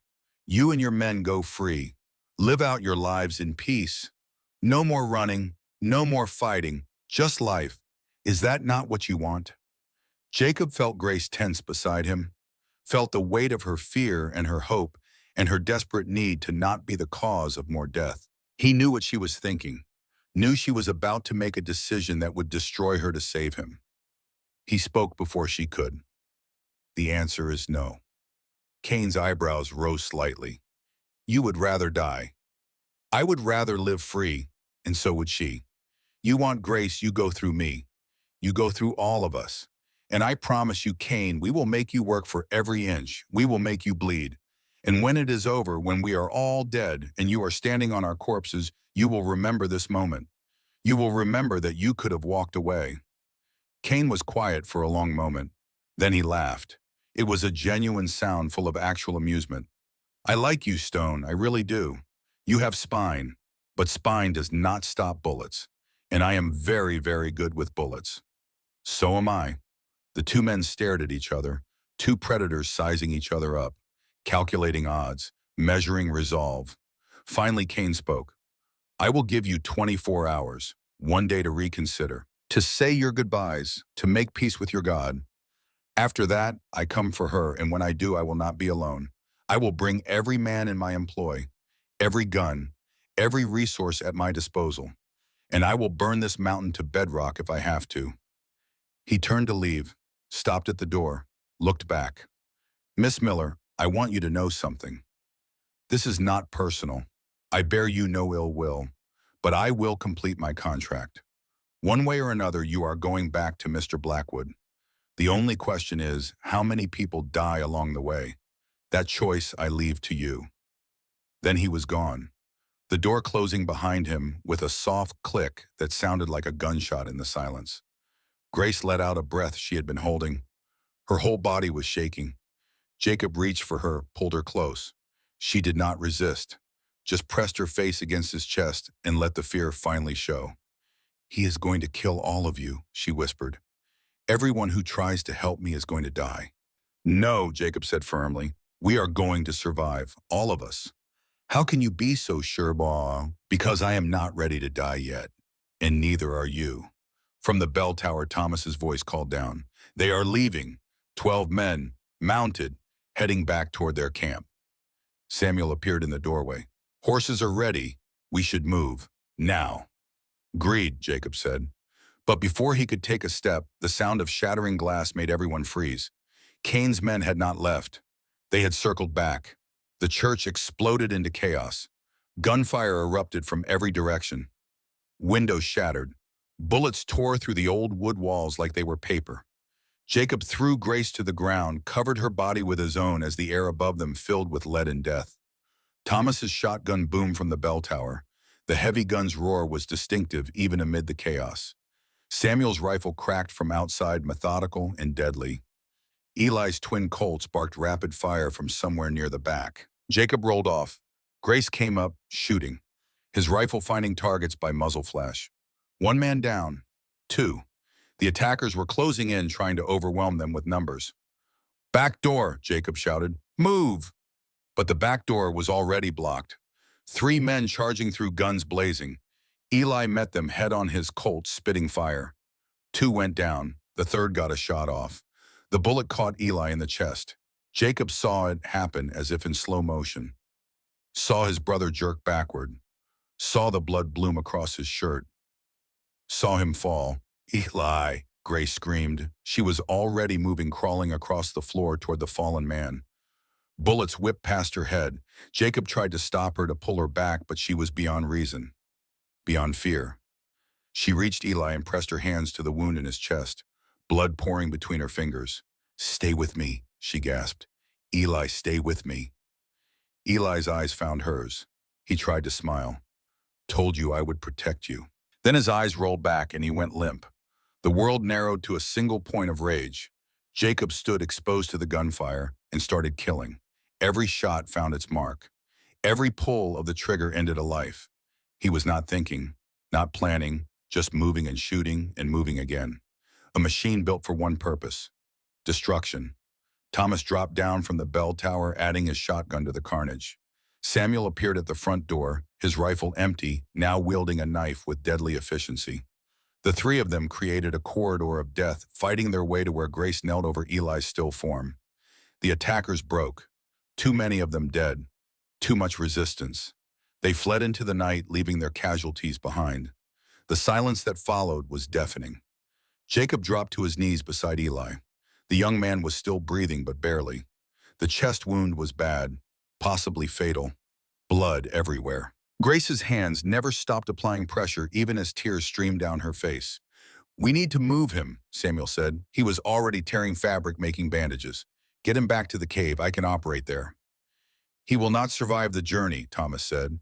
His voice was flat, factual, the voice of a man who had seen too much death. "He has to," Grace said fiercely. "He took this bullet for me. He is not dying. I will not allow it."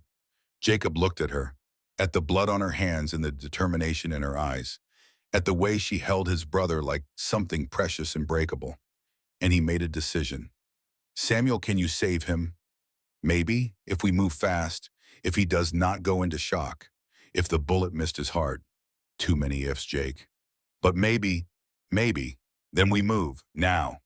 They fashioned a stretcher from their coats and broken pew wood, loaded Eli as gently as they could, though every movement made him groan in unconscious pain. Grace refused to leave his side, riding beside the stretcher on the desperate journey back to Eagle's Rest.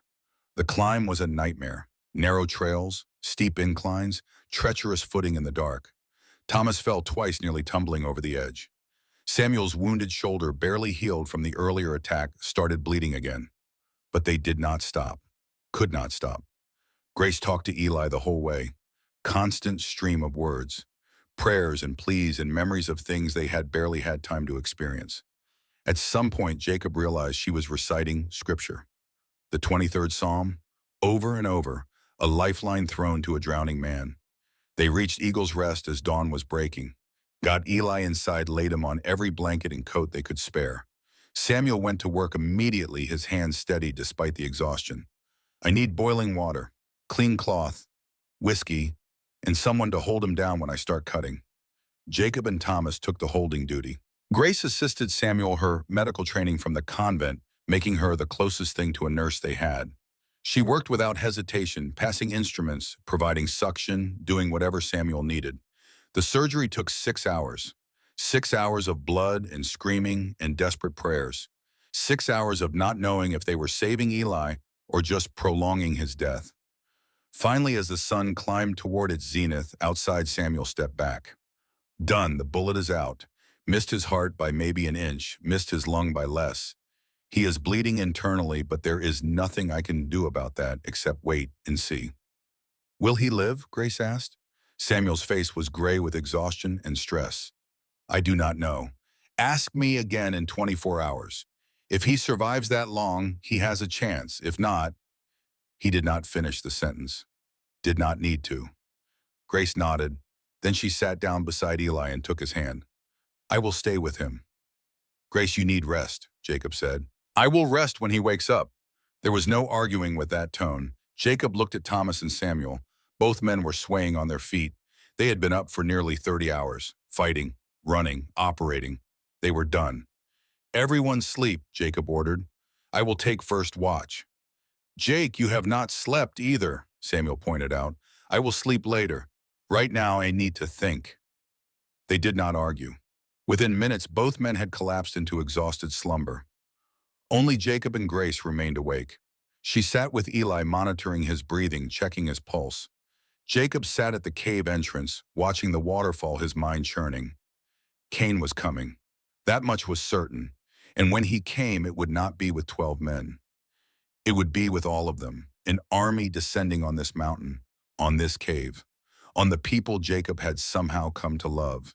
He had to find a way to stop it, to end this before everyone he cared about was dead. "But how did you fight an army when you could barely keep 4 people alive?"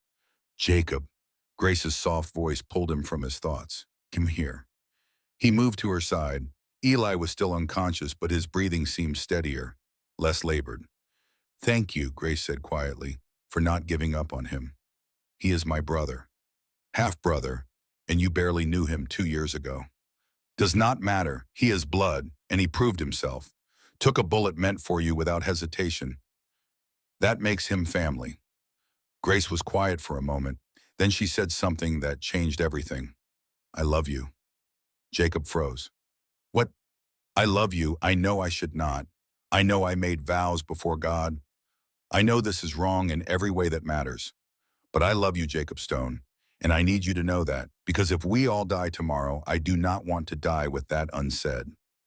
Jacob stared at her. At this woman who had stumbled into his life, broken and bleeding, and had somehow put him back together without even trying. This woman who represented everything he had thought he could never have. Home, family, love. Your vows, he started to say, were made under duress. The Archbishop would annul them if I asked. Samuel has already explained the canon law to me. I am not bound, Jacob. Not really. I am free to choose. She took his hand. And I choose you. Grace, we might not survive the week. Then we love each other for a week. Is that not better than dying having never loved at all? Jacob wanted to argue. Wanted to list all the reasons this was impossible, impractical, doomed. But looking into her green eyes, all those reasons seemed meaningless. So instead, he kissed her. It was not gentle, not soft.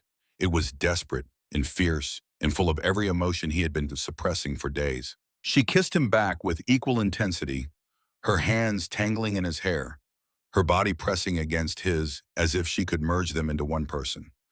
When they finally broke apart, both breathing hard, Jacob rested his forehead against hers. I love you too, he said. I have since the moment I found you. I just did not know it yet. What do we do now? Now, Jacob said, we survive, and then we build a life together. Promise or promise, it was a promise he had no idea if he could keep, but it was a promise he would die trying to fulfill. The next 48 hours blurred together in a haze of exhaustion and fear. Eli's condition remained critical. He would wake for brief moments, delirious with fever, calling out for people who were not there. Grace stayed with him almost constantly, cooling his fever with wet cloths, forcing water down his throat, refusing to let him die. On the second day, the fever broke. Eli woke with clear eyes for the first time since the shooting. Did we win? He croaked. Grace laughed through her tears. You are alive. That is winning enough. Grace, his hand found hers. I need to tell you something. Rest, you can tell me later. No, now, because I might not get another chance. He took a shaky breath. I love you. I know you do not feel the same way. I know you see me as a kid, as Jacob's little brother. But I need you to know I would take 100 bullets before I let anyone hurt you. Grace's eyes filled with tears. Eli, I know you love Jake. I have seen the way you look at each other, and that is okay. Really, he is a better man than I will ever be. He deserves you. Eli managed a weak smile. Just promise me one thing. What? That you will be happy. That after all this, after everything you have been through, you will let yourself be happy, even if it is with my stupid older brother. Grace leaned down and kissed his forehead. I promise. And Eli, you are not a kid. You are one of the bravest men I have ever known. Thank you for everything. Eli closed his eyes, the smile still on his face. Within moments, he was asleep again.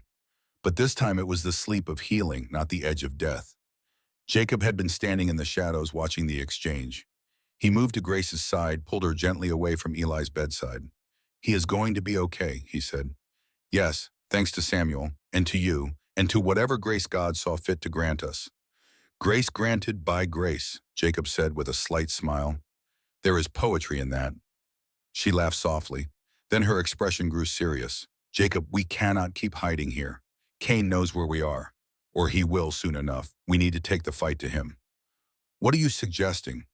I do not know yet, but there has to be a way to end this that does not involve all of us dying in this cave. Thomas approached from his watch position. Hate to interrupt, but we have visitors. Everyone went on alert. Jacob grabbed his rifle. Cain. No, someone else. And they are carrying a white flag. The visitor was a woman. Middle-aged, well-dressed despite the rough journey up the mountain. She rode a sturdy chestnut mare and carried herself with the confidence of someone used to being obeyed. Behind her, at a respectful distance, rode 2 armed guards, Jacob met her at the cave entrance, rifle ready but not raised. "Who are you?" "My name is Margaret Whitmore," the woman said. Her voice was cultured, Eastern educated. "I believe you are harboring a young woman named Grace Miller. I need to speak with her. It is urgent." Jacob's mind raced. Whitmore. Eleanor's sister. The one Grace had mentioned. The one with evidence against Blackwood. "How do I know you are who you say you are?" Margaret reached into her saddlebag, slowly pulled out a bundle of letters. "These are from my sister Eleanor, written in the years before Victor Blackwood murdered her. Grace mentioned me to someone in Denver. They sent word. I came as fast as I could." Grace appeared at Jacob's shoulder. Her eyes widened when she saw the letters. "Those are Eleanor's, the ones you told me about. Everyone. 7 years of documentation. Abuse. Threats. Promises to leave that were never fulfilled. And one more thing." Margaret's face hardened. "Evidence that Victor's first wife did not run away. She is buried on his property. I have proof." The silence that followed was heavy with implication. "Come inside," Jacob said finally. "We need to talk." Margaret Whitmore's story was both horrifying and illuminating.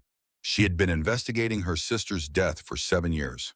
Quietly, carefully, building a case that could stand up to Blackwood's wealth and influence. She had letters, bank records showing bribes to local officials, testimony from servants willing to swear to what they had seen. And most damning of all, a map showing where Blackwood's first wife, Catherine, was buried. "I have been trying to get this evidence to the federal authorities in Denver," Margaret explained. "But Blackwood has eyes everywhere. Every time I get close, something happens. Witnesses disappear, documents go missing. I need help. And when I heard what happened to you, Grace, I knew we needed to work together." "Work together how?" Grace asked. "Expose him publicly. Make it impossible for him to hide behind his money and power. If we can get this evidence to the right people, we can destroy him. But I cannot do it alone. I need witnesses, people willing to testify to what Blackwood has done." "You need us," Thomas said flatly. "Yes. In exchange for what? Freedom for all of you. Pardons for any crimes you have committed in defending Grace. Protection from Blackwood's retaliation. And most importantly, justice for Eleanor and Catherine and every other woman Blackwood has hurt." It was exactly what they needed. A way out that did not involve endless running or suicidal last stands. But Jacob was not naive enough to believe it would be that simple. "What is the catch?" Margaret smiled grimly. "The catch is that we have to get this evidence to Denver. And Blackwood knows I am here. He will do everything in his power to stop us. Which means we need to move fast. And we need to be ready for a fight." "We are always ready for a fight," Eli said weakly from his bedside. "It is kind of our thing now." Everyone turned to look at him. He was awake again, propped up on one elbow, looking pale but alive. "You should be resting," Grace scolded. "I can rest when I am dead. Right now we are planning, and I want to be part of it." He looked at Margaret. "Ma'am, if you have proof that Blackwood is a murderer, then we need to make sure that proof gets to the right people, whatever it takes. Even if it means more fighting. Especially if it means more fighting. Because I am tired of hiding. Tired of running. I want to see that bastard hang for what he did." There was a fierceness in Eli's voice that had not been there before. The bullet had changed him, taken away some of his youthful optimism and replaced it with something harder. Something that understood the cost of survival. "Then we go to Denver," Jacob said. "All of us. We deliver the evidence. We testify. We end this." "And Kane," Samuel asked, "he will not just let us walk away." "Kane is a professional. If his employer is destroyed, his contract becomes void. He has no reason to keep hunting us." "Assuming he sees it that way," Thomas muttered. "Man like that, he might take it personal, being stopped before he could finish a job."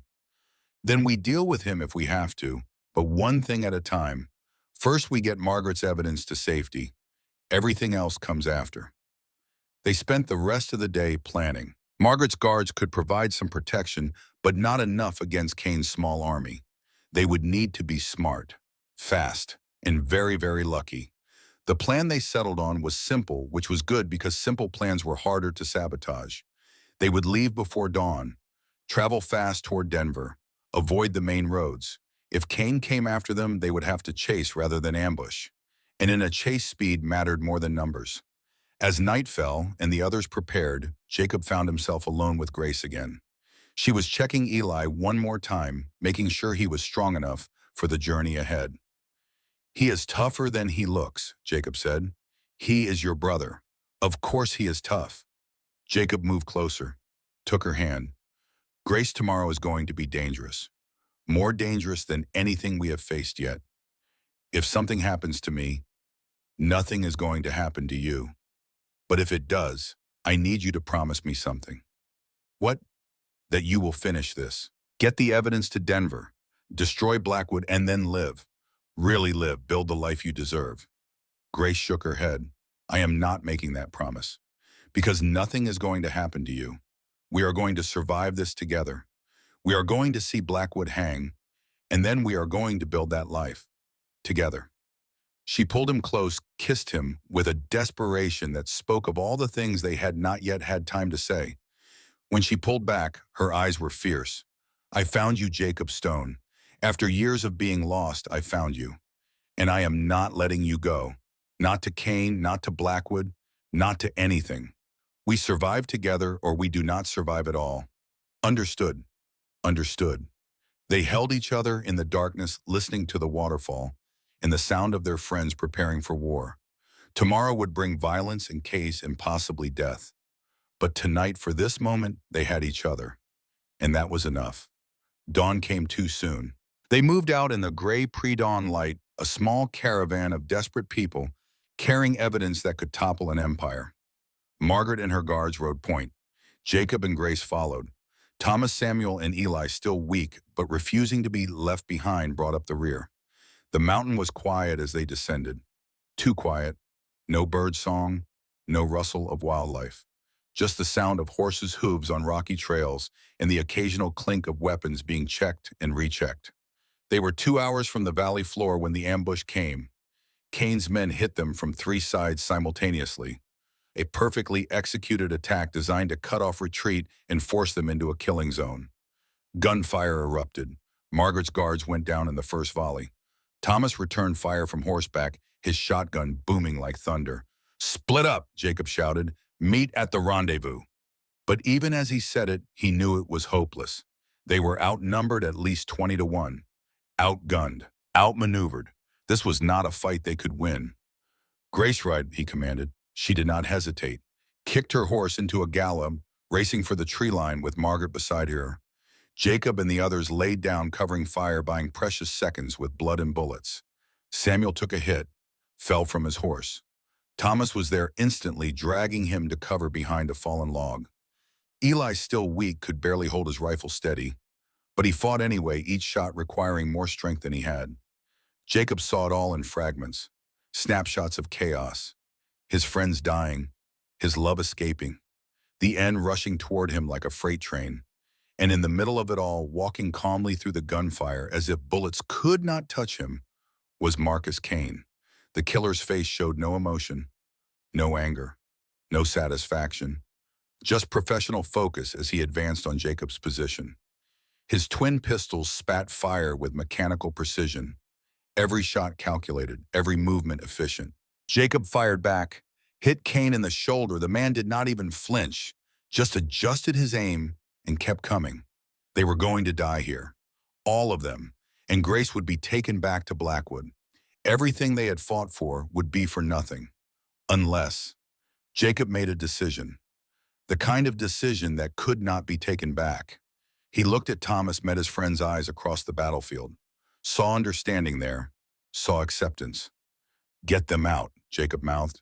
Thomas nodded, grabbed Samuel and Eli, started dragging them toward the horses, laying down, suppressing fire as he went. Jacob turned back to Cain. The killer was 30 feet away now, close enough to see the cold calculation in his eyes, close enough to count the bullets left in his pistols. "It is over, Stone," Cain said calmly. "Surrender the woman and I let your friends live." "Go to hell," Cain smiled.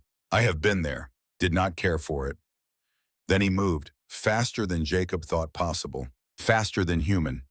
The pistols came up, and Jacob threw himself sideways, but he was not fast enough. Pain exploded in his side, a bullet tearing through flesh. Then another. His rifle flew from his hands.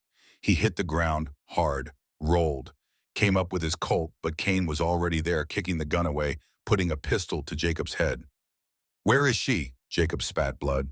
"You will never find her." "I always find them. That is what I do." Behind Cain, Jacob saw movement, saw Grace emerge from the trees on horseback, rifle raised, saw her take aim at the man who held Jacob's life in his hands. "No!" Jacob shouted. "Grace, run!" But she did not run. She fired. The bullet caught Cain high in the back, spinning him around. He fired reflexively, his pistol barking. Grace's horse screamed and went down. She hit the ground hard, rolled, came up firing again. Cain took 2 more hits, staggered but did not fall, turned toward Grace with murder in his cold blue eyes. Jacob lunged, caught Cain around the waist, drove him to the ground. They rolled together, fighting for control of the pistols. Cain was stronger, faster, better trained. But Jacob was fueled by rage and desperation and love. The fight was brief and brutal. Fists, knees, elbows, 2 men trying to kill each other with bare hands when the guns became useless. Cain got a hand around Jacob's throat, squeezed, vision going dark, sound fading. Then the pressure released. Cain jerked. His eyes widened. He looked down at the knife protruding from between his ribs. Cain had already taken 5 bullets, 2 from her rifle, 3 from Jacob's Colt during their struggle. But the legend had kept fighting, kept moving. Only the blade through his lung had finally stopped him. He looked up at Grace, who stood over him with empty hands and tears streaming down her face. "You should have run," Cain whispered. Then he fell and did not move again.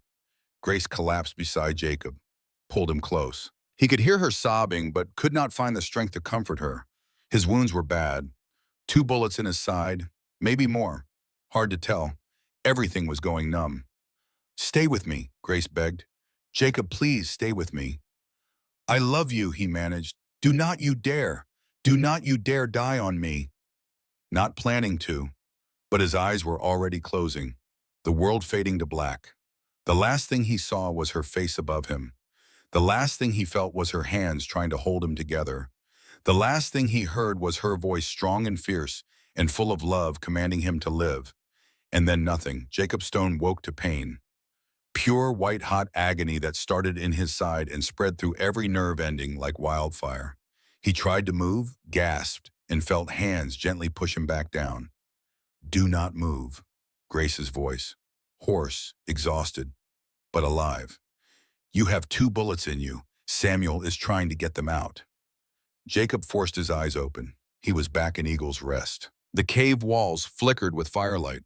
Above him, Samuel's dark face was tight with concentration, his hands slick with blood. Jacob's blood. "This is going to hurt," Samuel said without looking away from his work. "Grace, hold him down." Grace pressed her weight across Jacob's chest and shoulders. Thomas appeared on his other side, gripping his arms. Then Samuel went to work with the knife, and Jacob's world became nothing but screaming. When consciousness returned again, the pain had dulled to a manageable throb. Jacob found himself bandaged clean and covered with every blanket they owned. Grace sat beside him, her hand in his. Her face was gaunt, dark circles under her eyes. How long had he been out? 3 days, she said, reading the question in his eyes. "You have been in and out of fever. We thought we were going to lose you twice." "Cain, dead. I killed him." Her voice was flat, empty. "Put a knife between his ribs while you 2 were fighting. Watched him bleed out." Jacob squeezed her hand. "You saved my life. You were saving mine first. That seems to be a pattern with us." Despite everything, Jacob smiled, then winced as the movement pulled at his wounds. "The others?" "Samuel was shot in the shoulder. He operated on himself after he finished with you. Man is either the bravest person I have ever met or completely insane." Grace managed a weak smile. "Thomas took a bullet to the leg. Eli reopened his chest wound in the fighting. We are a mess, Jacob. All of us. But alive. But alive." And Margaret, the evidence. Grace's expression shifted. Something that might have been hope flickered in her tired eyes. "Safe. She made it to Denver. Sent word back through Daniel. The federal prosecutor has the evidence. They are building a case against Blackwood. It is really happening, Jacob. We might actually win this. Jacob closed his eyes. Let the news wash over him. They had survived, barely, at terrible cost. But they had survived. And now there was a chance, a real chance, that Blackwood would face justice. There is something else, Grace said quietly. The prosecutor wants us to testify, all of us, in Denver, at trial. When so, 6 weeks, enough time for us to heal, for Eli to get strong enough to travel. Then we ride to Denver and we tell the world what Victor Blackwood really is. 6 weeks. It felt like both forever and no time at all. Jacob opened his eyes, looked at the woman who had become his reason for living. We can do that. We can testify. And after, Grace asked softly, after the trial, after Blackwood is dealt with, what happens to us? Jacob pulled her closer with his good arm, ignored the pain the movement caused. After we live, really live, you and me, building the life we talked about. I would like that. Then it is settled. Grace leaned down and kissed him gently, careful of his wounds. When she pulled back, there were tears in her eyes, but they were not tears of sadness. I love you, Jacob Stone. I love you too, Grace Miller, soon to be Grace Stone. Her smile was like sunrise after the longest night. The 6 weeks that followed were unlike anything Jacob had experienced in his 38 years. For the first time since his mother's death, he was not alone, not isolated. The cave became a home. The 4 men and 1 woman who occupied it became a family in the truest sense of the word. They healed together, physical wounds closing slowly under Samuel's careful ministrations, but also deeper wounds, the kind that did not show in flesh and blood. They talked for hours around the fire, sharing stories, sharing pain, learning each other's histories and hurts and hopes. Thomas spoke of his wife and child dead 10 years from fever, the bottle he had climbed into after, the darkness that had consumed him until Jacob had pulled him out of that blizzard and given him a reason to stay sober. Samuel shared his father's last words, the forgiveness the old preacher had offered to the men killing him, the faith that had sustained Samuel through years of running and hiding. The question that haunted him still, if God was merciful, why did good people suffer while evil men prospered? Eli talked about growing up not knowing he had a brother, finding their father's letter after the old man died, the desperate need to belong somewhere that had driven him to seek out Jacob, the fear that he was not worthy of the family he had found. And Grace spoke of the convent, of feeling called to something she did not understand, of confusing safety with purpose, of the slow realization that she had been hiding from life rather than serving God. I thought I was doing what he wanted, she said one night, but I think I was just afraid of being hurt, afraid of being abandoned again like when my father died. The convent was a cage I built for myself, and I called it devotion. And now, Jacob asked, now I am learning what it means to choose, to really choose, not out of fear or duty or desperation, but because I want something, because I believe in something. She looked around at the 4 men who had become her family. Because I love you all, and that love is worth more than any vow I made to avoid loving. It was Samuel who responded, his voice gentle but firm. Grace love is the highest vow, the greatest commandment. If you have found it here with us, with Jacob, then you have found what the booths were always meant to lead you toward. God does not want our fear and obligation. He wants our hearts, freely given. You really believe that? I do, and I think deep down you do too. Grace was quiet for a moment, then she nodded. I think you are right. As Jacob healed, he watched Grace transform. The frightened woman he had found in that ravine was gone, replaced by someone stronger, fiercer. She moved through the cave with purpose, though, caring for the wounded, managing supplies, standing watch when her leg was strong enough. She had found her calling, not in prayers and habits, but in healing and protecting the people she loved. One evening, 3 weeks into their recovery, Eli cornered Jacob while the others were sleeping. I need to tell you something, the young man said. His face was serious in the firelight. What is it? I love her. Grace, I know you know, I know everyone knows, but I needed to say it to you directly. Brother to brother. Jacob studied Eli's face, saw the sincerity there, the pain of unrequited love. I know. I am not trying to come between you. I would never. What you two have, it is real. It is right, and I am happy for you. Really. Eli paused. But I needed you to know. Needed to be honest. No more secrets. Jacob put a hand on his brother's shoulder. Thank you for telling me, and thank you for taking that bullet for her. I know you did not do it for me. You did it for her. And I will never forget that. I would do it again. I know. That is what makes you a good man, Eli. The younger man smiled. It was tinged with sadness, but it was genuine. You think so? I know so. They sat together in comfortable silence. Brothers, not by blood entirely, but by choice, by shared danger and shared love for the same woman. It was complicated, but it was real. 6 weeks to the day after the battle that had nearly killed them all, 5 people rode out of Eagle's Rest toward Denver. Jacob still moving stiffly but healing. Grace, her leg finally strong enough to ride without constant pain. Thomas limping but unbowed. Samuel, his shoulder wrapped but functional. And Eli pale and thin but determined. They made quite a sight, a ragged band of survivors carrying the weight of secrets that could topple empires.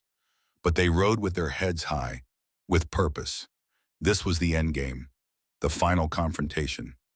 Not with guns and violence, but with truth and law. Denver was the largest city any of them, except Grace, had ever seen.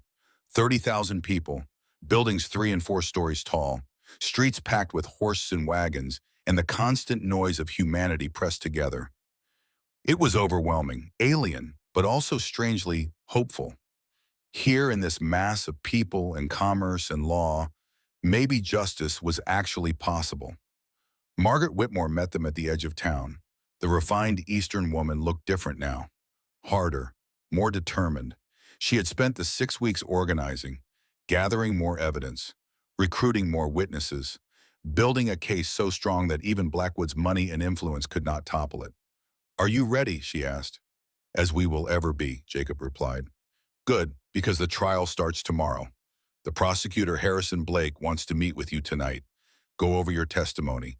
Make sure we are all telling the same story. We are telling the truth, Grace said. That is the only story that matters. Margaret smiled.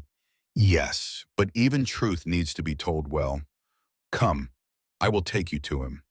The federal courthouse in Denver was an imposing structure. All stone and columns and the weight of authority. Inside, prosecutor Harrison Blake waited. A man in his mid-40s with sharp eyes and sharper suits. He was ambitious, that much was clear. This trial was his chance to make a name for himself. But more than that, he was genuinely outraged by what Blackwood had done. I have been a prosecutor for 20 years, he told them as they gathered in his office. I have seen men do terrible things. But this is something else. 2 wives murdered. A 3rd woman hunted across half the continent.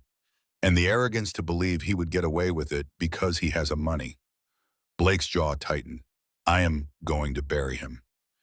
He spent 3 hours going over their testimony, what to say, what not to say, how to handle Blackwood's defense attorneys who would try to discredit them to paint Grace as a seductress, Jacob and his men as criminals and opportunists.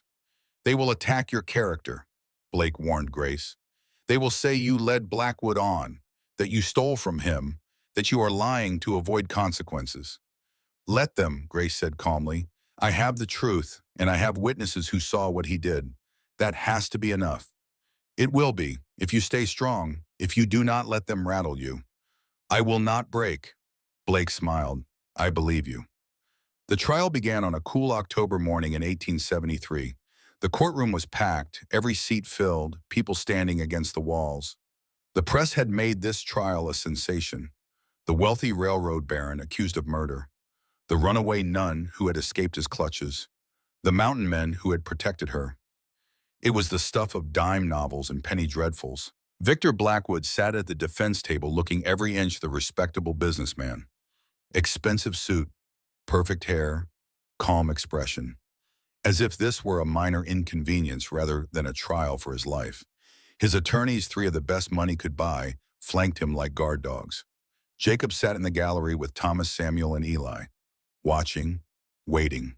Grace was sequestered with the other witnesses. They would not see each other until she took the stand. Prosecutor Blake opened with a statement that laid out the case in stark terms. 2 dead wives, a pattern of abuse and violence, a systematic campaign of intimidation and murder spanning nearly a decade. He promised to prove beyond any doubt that Victor Blackwood was a killer, a monster hiding behind money and respectability. The defense's opening was predictable. Blackwood was a victim, a man who had lost 2 beloved wives to tragic accidents, a man who had tried to help a troubled young woman only to have her repay his kindness with theft and lies. They painted Grace as mentally unstable, the mountain men as criminals who had kidnapped her and coerced her testimony. Then the evidence began. Margaret Whitmore testified first, calm, composed, devastating. She presented Eleanor's letters, 7 years of documentation detailing abuse, threats, escalating violence. The final letter written the night before Eleanor died spoke of plans to leave, of fear that Blackwood would not let her go, of a desperate hope that she could escape. The defense tried to discredit her, suggested she was a bitter sister inventing stories. But Margaret had more than letters. She had testimony from servants, from Eleanor's doctor who had treated suspicious injuries, from the police officer who had investigated the death and found the fall down the stairs inconsistent with the injuries. Then came the bombshell, evidence of Blackwood's first wife, Catherine, the woman who had supposedly run away 8 years earlier. Margaret produced a groundskeeper willing to testify, to tell the court exactly where Catherine was buried on Blackwood's property, to describe being paid to dig the grave and keep silent. The courtroom erupted. The judge called for order. Blackwood's face remained impassive. But Jacob saw it, the tiniest crack in the facade, a flicker of fear in those cold eyes. Grace testified on the 3rd day. She walked to the stand with her head high, dressed simply but respectfully. When she placed her hand on the Bible and swore to tell the truth, her voice did not waver. Blake took her through her story methodically. Her father's death, entering the convent, Blackwood's offer to pay the debt in exchange for marriage, the coercion from the Mother Superior, the 3 months of engagement where the abuse began, the threats, the bruises, Sister Eleanor's warning, the decision to run. Grace spoke clearly, factually. No embellishment, no hysteria, just truth delivered with quiet strength. The courtroom was silent, riveted. Then came the cross-examination. Blackwood's lead attorney, a silver-haired man named Cornelius Thatch, approached with a predatory smile. Miss Miller, or should I say Sister Miller, you took vows before God, did you not? I did. Vows of poverty, chastity, and obedience. Yes.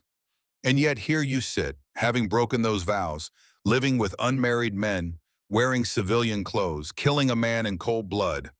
Thatch's voice dripped with contempt. How can this court believe anything you say when you have proven yourself a liar and a covenant breaker? Grace did not flinch. My vows were coerced, taken under duress when I had nowhere else to go. Canon law states that vows made without free consent are invalid. I have since learned that I was never truly bound. How convenient.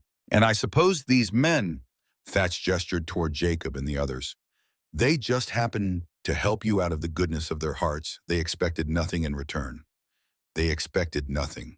They gave everything. They risked their lives because it was the right thing to do. The right thing. Thatch's smile widened. Tell me, Miss Miller, how many men have you killed in the past 2 months? The courtroom stirred.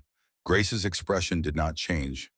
I have killed in self-defense, to protect myself and the people I love from men who were trying to murder us. 5 men dead, and you claim self-defense. I claim the truth. We were attacked repeatedly by bounty hunters and hired killers sent by that man. Grace pointed at Blackwood. Every death was in defense of life, unlike the women he murdered in cold blood. Thatch opened his mouth to respond. Blake was on his feet. Objection. The witness is not on trial here. Sustained, the judge said. Mr. Thatch, confine your questions to relevant matters. The cross-examination continued for 2 more hours, but Thatch could not shake Grace, could not make her contradict herself, could not break her composure. When she finally stepped down, Jacob saw something in the jury's faces. Belief. They believed her. The next witnesses were Samuel, Thomas, and Eli, Each told their part of the story, the attacks, the siege, the battle that had nearly killed them all. Their testimony corroborated Grace's in every detail. Then Jacob took the stand. He was not comfortable in the formal setting. His rough clothes and scarred face were at odds with the polished courtroom. But when he spoke with the same quiet strength that had carried him through a lifetime of hardship. Blake asked him why he had helped Grace. Because it was right. Because she needed help and I could give it. Because I had lost my mother to violent men and I would be damned before I let it happen again. You knew it would bring trouble. Yes. You knew you might die. Yes. Then why? Jacob looked at Grace sitting in the gallery, met her eyes across the room. Because some things are worth dying for, and she was one of them. The cross-examination tried to paint him as a criminal, a violent man with a history of killing. Jacob did not deny it. I have killed 23 men in my life, 14 into the war, 9 after. Everyone was in defense of myself or others. I am not proud of it, but I would do it again to protect innocent people from monsters. When Thatch tried to suggest Jacob had kidnapped Grace for ransom, Jacob actually laughed. Kidnapped? She could barely walk when I found her. She had been in that ravine for 2 days dying of exposure. I carried her to my cabin, gave her my bed, fed her, nursed her back to health. And when Blackwood sent his army after her, I chose to fight rather than hand her over to a murderer. If that is kidnapping, then I am guilty. The courtroom laughed. The jury smiled. Thatch looked frustrated. Finally, on the 8th day of trial came the evidence that sealed Blackwood's fate. Federal marshals had exhumed Catherine Blackwood's body. The skull showed fractures consistent with blunt force trauma. The coroner testified that the injuries were not consistent with any accident. This was murder. The defense had no answer for that, no explanation. Blackwood himself took the stand against his attorney's advice and tried to explain. The performance was disastrous. He was arrogant, dismissive. He claimed Catherine had been mentally unstable, that she had attacked him, that her death had been self-defense. Blake destroyed him, point by point, question by question, until Blackwood, frustrated and cornered, made a fatal mistake. Eleanor fell because she was clumsy, he shouted. I pushed her away from me. Yes, but I did not mean for her to fall down those stairs. It was an accident. The courtroom went silent. Blackwood's attorneys looked horrified. He had just confessed to pushing his wife, to causing her death. Blake let the moment hang, then quietly said, So you admit you pushed her, and she died as a result. Blackwood realized his error, tried to backtrack, but it was too late. The jury had heard, the press had heard, everyone had heard. The trial concluded 2 days later. Closing arguments were almost anticlimactic. Blake simply laid out the evidence. 2 wives dead under suspicious circumstances. A 3rd woman hunted and terrorized. A confession from Blackwood's own mouth. The pattern was clear. The guilt was undeniable. The jury deliberated for 8 hours. When they returned, the foreman stood and read the verdict. In the matter of the murder of Catherine Blackwood, we find the defendant guilty. In the matter of the murder of Eleanor Blackwood, we find the defendant guilty. In the matter of attempted kidnapping and conspiracy to commit murder, in regard to Grace Miller, we find the defendant guilty. The courtroom erupted in applause. The judge called for order but could not contain the celebration. Justice had been done. The monster had been slain. Not with guns and violence, but with truth and law. Blackwood sat motionless. His face had gone gray. He looked suddenly old, broken. The sentence came days later. Death by hanging, to be carried out within 60 days. As the marshals led him away, Blackwood looked at Grace one final time. She met his eyes without fear. He was the first to look away. Outside the courthouse, Jacob found Grace surrounded by well-wishers, people thanking her for her courage, for standing up to power, for showing that even the wealthy could not escape justice. She extracted herself from the crowd and came to him, fell into his arms, and for the first time since the trial began, she cried. Not from sadness, from relief, from the overwhelming knowledge that it was finally over. We won, she whispered against his chest. You won, Jacob corrected. Your courage, your testimony. You did this. We did this, all of us. Jacob looked around at his brothers. Thomas, Samuel, and Eli stood nearby. Margaret Whitmore was there too. This family they had built from danger and desperation and love. Yes, he agreed, we did. 1 week after the trial, a message arrived at their hotel. Grace was requested to appear at the Denver Cathedral. Archbishop Patrick O'Reilly wished to speak with her, but Grace went alone. Though Jacob offered to accompany her, she insisted this was something she needed to do herself. A final reckoning with the life she had left behind. The cathedral was massive, all soaring arches and stained glass and the smell of incense. Grace had not been inside a church since fleeing the convent. It felt strange, both familiar and foreign, like visiting a home you had long since left. Archbishop O'Reilly was waiting in a small side chapel. He was older than Grace had expected, nearly 70, with kind eyes and hands worn from decades of service. He gestured for her to sit. Sister Grace, or should I call you Miss Miller now? Grace is fine, Your Excellency. Grace, then, the Archbishop smiled. I have followed your trial with great interest. Your courage is remarkable. Thank you. I have also investigated the circumstances of your vows, spoken with Mother Superior Mary Catherine at St. Catherine Convent. She has confessed to pressuring you into accepting Blackwood's proposal, to using your vows as leverage against you. What she did was a violation of canon law and of basic human decency. Grace's breath caught. She confessed. She did, and she has been removed from her position. St. Catherine Convent will be reorganized under new leadership, leadership that understands that vocation is a calling, not a cage. The Archbishop produced a document, official-looking, heavy with seals and signatures. This is a declaration of nullity. Your vows taken under coercion and without true freedom of choice are declared invalid. You were never truly bound, Grace. In the eyes of the Church, you are and always have been a free woman. Tears spilled down Grace's cheeks. I do not understand. I thought the Church would condemn me, excommunicate me for what I have done. Condemn you, child, you have done nothing wrong. You escaped slavery dressed in religious robes. You defended yourself and others from violence. You stood for truth and justice when powerful men tried to silence you. The Archbishop leaned forward. That is not sin. That is discipleship. But I killed people. I broke my vows. I fell in love with a man. You killed in defense of life. Your vows were invalid from the beginning. And as for love, the Archbishop's eyes crinkled with warmth. The greatest commandment is to love. If you have found love with Mr. Stone, if that love is genuine and freely chosen, then you have found what God desires for all his children.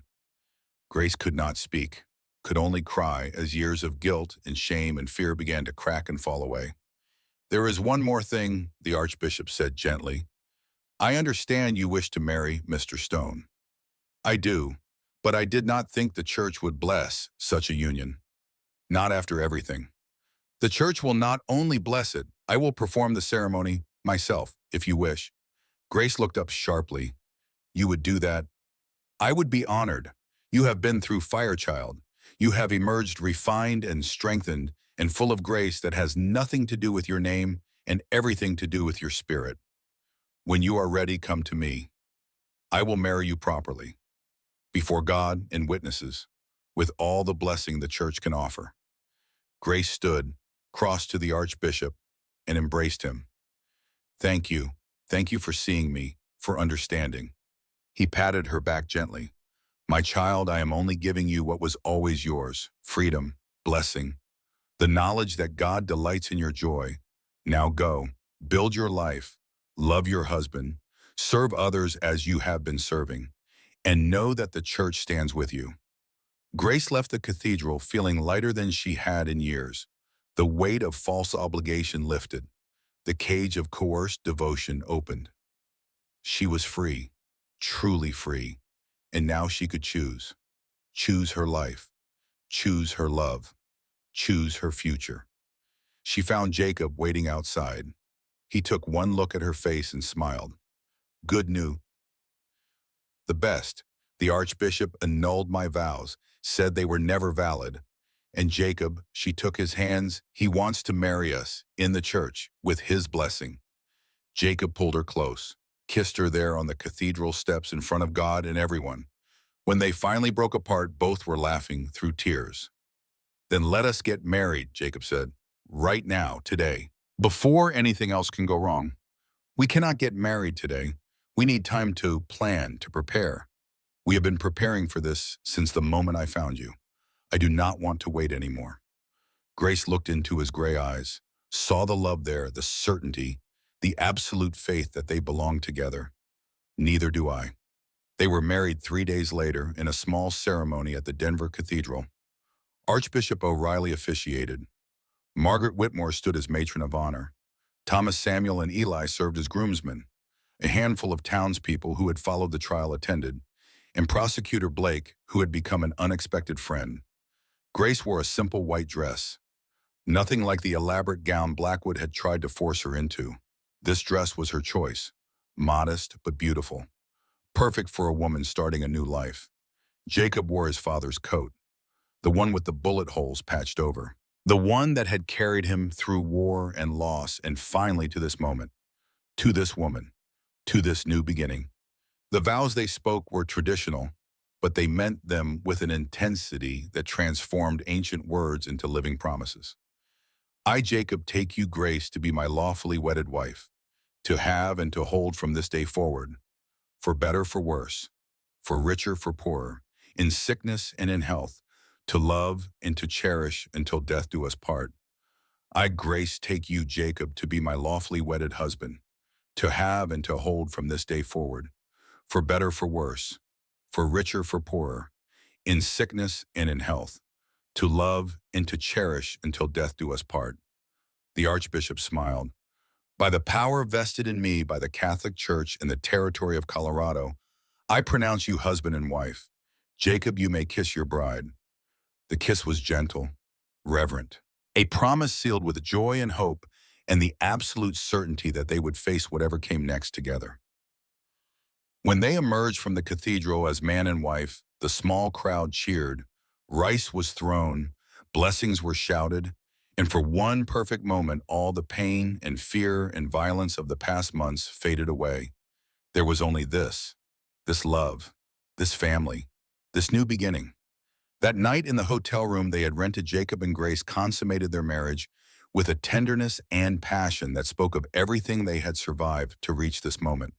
They loved each other slowly, carefully, learning the geography of each other's bodies, healing old wounds with new touches, building something beautiful from the wreckage of their pasts. Afterward, lying in the darkness with Grace's head on his chest and her hand over his heart, Jacob spoke words he had never thought he would say. I am happy. Grace propped herself up on one elbow, looked at him in the moonlight filtering through the window. Say that again. I am happy. For the first time in 17 years, I am genuinely, completely happy. So am I. She kissed him softly. What do we do now? Now we go home, back to the mountain, back to Eagle's Rest, and we build a life there, together. Just the two of us. For now, unless you want a house full of children. Grace laughed. Maybe not a house full, but one or two would be nice. One or two I can manage. They talked long into the night, making plans, dreaming dreams, building a future from hope and determination and love. It was perfect. It was everything. It was theirs. The return to Colorado was triumphant. News of Blackwood's conviction had spread. The people of Silver Creek and the surrounding territory welcomed them as heroes, offered help rebuilding, offered friendship, offered community. The cabin Jacob had built for solitude became inadequate almost immediately. With Grace's medical skills becoming known, people started coming to her for treatment, injuries, illnesses, births. She helped everyone who asked, and Jacob realized they needed more space. They spent the winter of 1873 building, not just a cabin now, but a real home. 2 stories, multiple rooms, a dedicated medical clinic for Grace's work. It was more than Jacob had ever imagined having, and it was filled with more joy than he had ever imagined feeling. Thomas and Samuel built their own cabins nearby, close enough to help but far enough for privacy. Eli decided to stay in Silver Creek. He had met a young woman there, a teacher named Sarah. She was kind and patient, and saw past his scars to the good man underneath. By spring of 1874, Eli was courting her seriously. "I am happy for you," Grace told him one evening when he came to visit. "Are you really? Really, you deserve love, Eli. You deserve happiness. And Sarah is wonderful. She is not you. No, but she is exactly who you need. Trust me on that." Eli smiled. "I think you might be right." Spring turned to summer, summer to fall. The seasons turned, and with them, Grace's body changed. By October, there was no hiding the swell of her belly. She was pregnant, carrying Jacob's child. The joy this brought was profound, not just to Jacob and Grace, but to their entire makeshift family. Thomas carved a cradle. Samuel gathered baby clothes from the women in town. Eli arrived with an entire library of books on childcare and parenting. "I am going to be about a uncle," he announced proudly. "I need to be prepared." Grace laughed until she cried. These men, these beautiful, broken, wonderful men who had become her family. She loved them all so much it hurt. The baby came in late April of 1875. A long labor, 20 hours of pain that Grace endured with the same quiet strength she brought to everything. Jacob stayed with her the entire time, held her hand, wiped her forehead, offered what comfort he could. When the baby finally arrived, delivered by a midwife from Silver Creek with Grace's medical knowledge, guiding her, the sound of that first cry was the most beautiful thing Jacob had ever heard. "A girl," the midwife announced, "healthy and strong." Grace reached for her daughter, held her for the first time, looked down at the tiny face and felt her heart expand beyond what she thought possible. "Hello, little one. I am your mama. And that terrifying man over there is your papa." Jacob moved to the bedside, looked at his daughter, this perfect, impossible miracle. He touched her cheek with one rough finger. She turned toward the touch, rooting instinctively. "She is perfect," he whispered. "She is ours." They named her Eleanor, after the woman whose death had started this whole chain of events, whose suffering had led to Blackwood's downfall, whose memory deserved to be honored. Eleanor Margaret Stone, born April 28, 1875. She had her mother's green eyes and her father's stubborn chin. And from her first day, she was loved beyond measure. The years that followed were good, not easy. Life on the mountain was never easy, but good, rich with meaning and purpose and love. Grace's medical practice grew. She became known throughout the territory as a healer. People would travel for days to see her, to get treatment, to get hope. She never turned anyone away, rich or poor, white or native or black. Everyone who needed help received it. Jacob continued to trap and hunt, but less now. He spent more time with his family, teaching Eleanor to track and ride and shoot, reading to her from his mother's books, telling her stories of her grandmother, of the brave Ute woman who had married a white trapper and paid for it with her life. "Your grandmother was a warrior," he told Eleanor when she was 5. "She taught me that strength is not about violence. It is about enduring, about surviving when the world wants you dead, about loving when loving could get you killed. Like Mama." Yes, exactly like Mama. Thomas married a widow from Silver Creek named Mabel. She had 3 children from her first marriage. Thomas adopted them all, became the father they needed, found redemption in giving love to children who had lost their own father. Samuel never married, but he became the first black sheriff in Silver Creek's history, used his position to protect the vulnerable, to stand against injustice, to be the kind of lawman his father would have been proud of. Eli married Sarah the teacher. They had 4 children, built a good life in town. Eli became mayor eventually, used his position to advocate for education and opportunity, to build the kind of community where everyone had a chance. The makeshift family they had formed in danger and desperation became something permanent, something beautiful.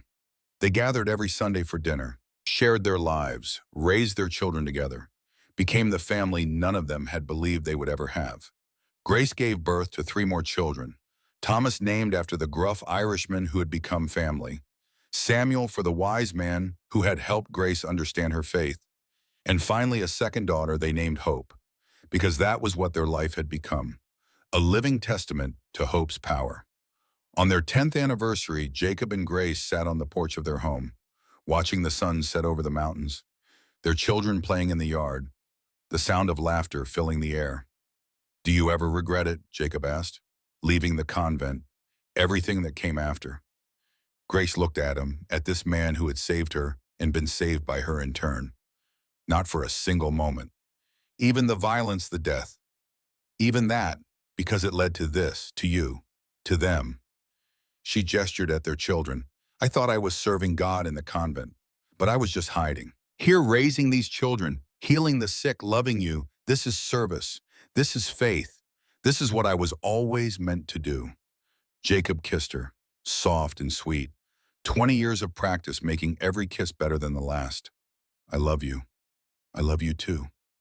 They sat in comfortable silence, watching the light fade, listening to their children, living the life they had fought so hard to build. 20 years became 30. 30 became 40. Time moved faster as they aged. Children grew, grandchildren arrived, the world changed around them. The territory became a state. Silver Creek grew into a real town. The wilderness slowly retreated before the advance of civilization. But the mountains remained, and Jacob and Grace remained with them. They aged together, gray hair, wrinkled skin, bodies that moved more slowly, remembered more pain, but they were together, and that made every ache worthwhile. Grace continued her medical practice until she was 60.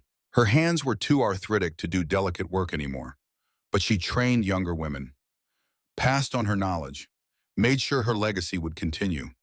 Jacob trapped until he was 65. Then his knees gave out, could not climb like he used to, could not move through the wilderness like a ghost. He retired to the porch, to telling stories to grandchildren, to watching the mountains and remembering. On their 50th anniversary, their children threw them a celebration. Everyone came. Thomas and Mabel both still alive, though slowing down. Samuel now retired from law enforcement.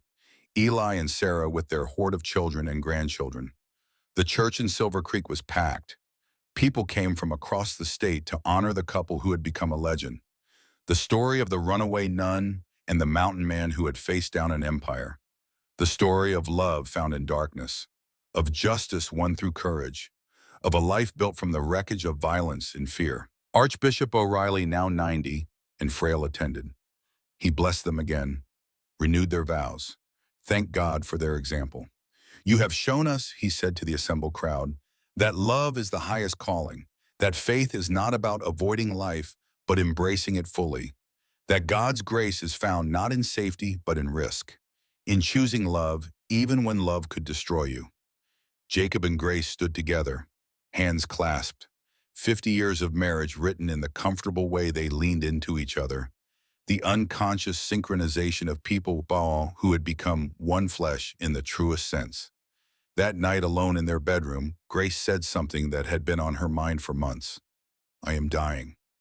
Jacob had known, of course he had known, the cough that would not go away, the weight loss, the pain she tried to hide.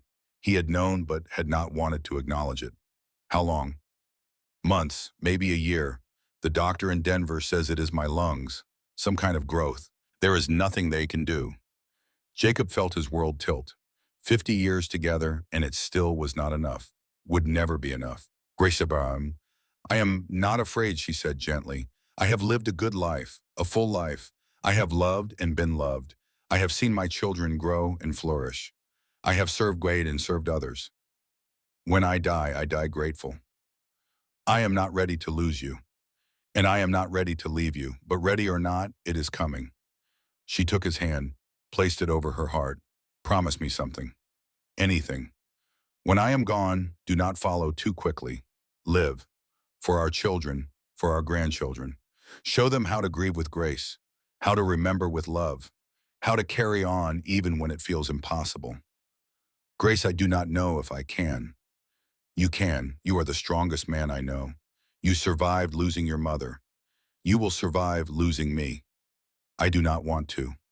I know, but you will, because that is what we do. We survive, we endure. We love until the very end, and then we love some more. She died 6 months later, in their bed, in his arms, surrounded by children and grandchildren. Her last words were, I love you, I choose you, now and forever. Jacob held her as she slipped away.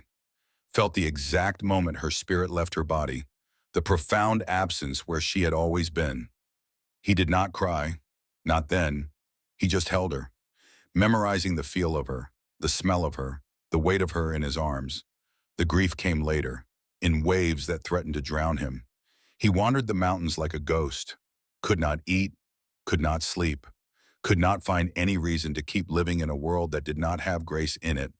His children worried, tried to bring him back, but he was lost in memories, in the phantom feeling of her hand in his, in conversations he would never have again. It was Eleanor, his eldest, who finally reached him. "Papa," she said one evening as he sat on the porch staring at nothing. "Mama made you promise." "I know. She made you promise to live, to show us how to carry on." "I am trying." "Then try harder, because we need you. Your grandchildren need you. The world needs your story. Mama's story. You have to keep living so you can keep telling it." Jacob looked at his daughter, saw grace in her face, in the determined set of her jaw, in the fierce love that would not let him drown in grief. "You are right. I know I am. I am your daughter." He smiled, first real smile since Grace died. "Yes, you are." So Jacob lived, not because he wanted to, but because he had promised. He told the stories of how he had found Grace broken in a ravine, of how she had saved him from a life of loneliness, of how they had built something beautiful from violence and fear. He lived 6 more months, long enough to see his youngest grandchild born, long enough to tell each of his children how proud he was of them, long enough to make peace with a life well lived and a love well chosen. He died in his sleep on a cold February night.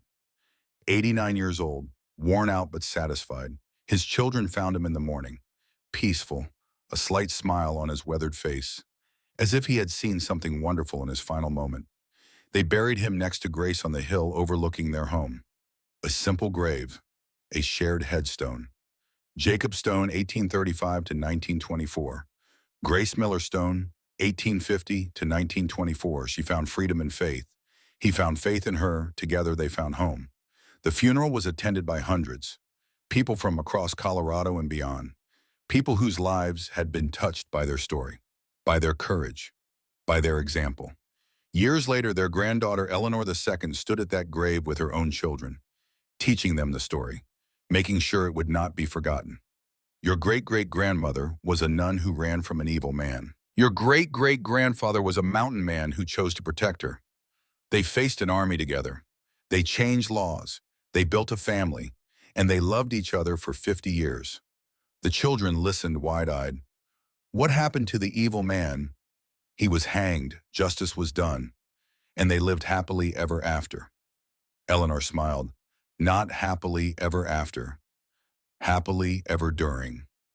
They chose each other every day, through danger and peace, through sickness and health, through all of it. And that choosing that daily decision to love, that is what made their life extraordinary. She placed flowers on the grave, white roses, Grace's favorite. They were not perfect, but they were real. And they showed us that love is not about finding someone to complete you. It is about finding someone to face the world with, someone to build a life with, someone worth fighting for. The children nodded solemnly, taking it in, learning the lesson that Jacob and Grace had lived. That love is a choice, a daily difficult, beautiful choice. And choosing love, even when it is hard, even when it is dangerous, even when the world tells you not to, that is the highest calling. The greatest adventure, the most profound act of faith.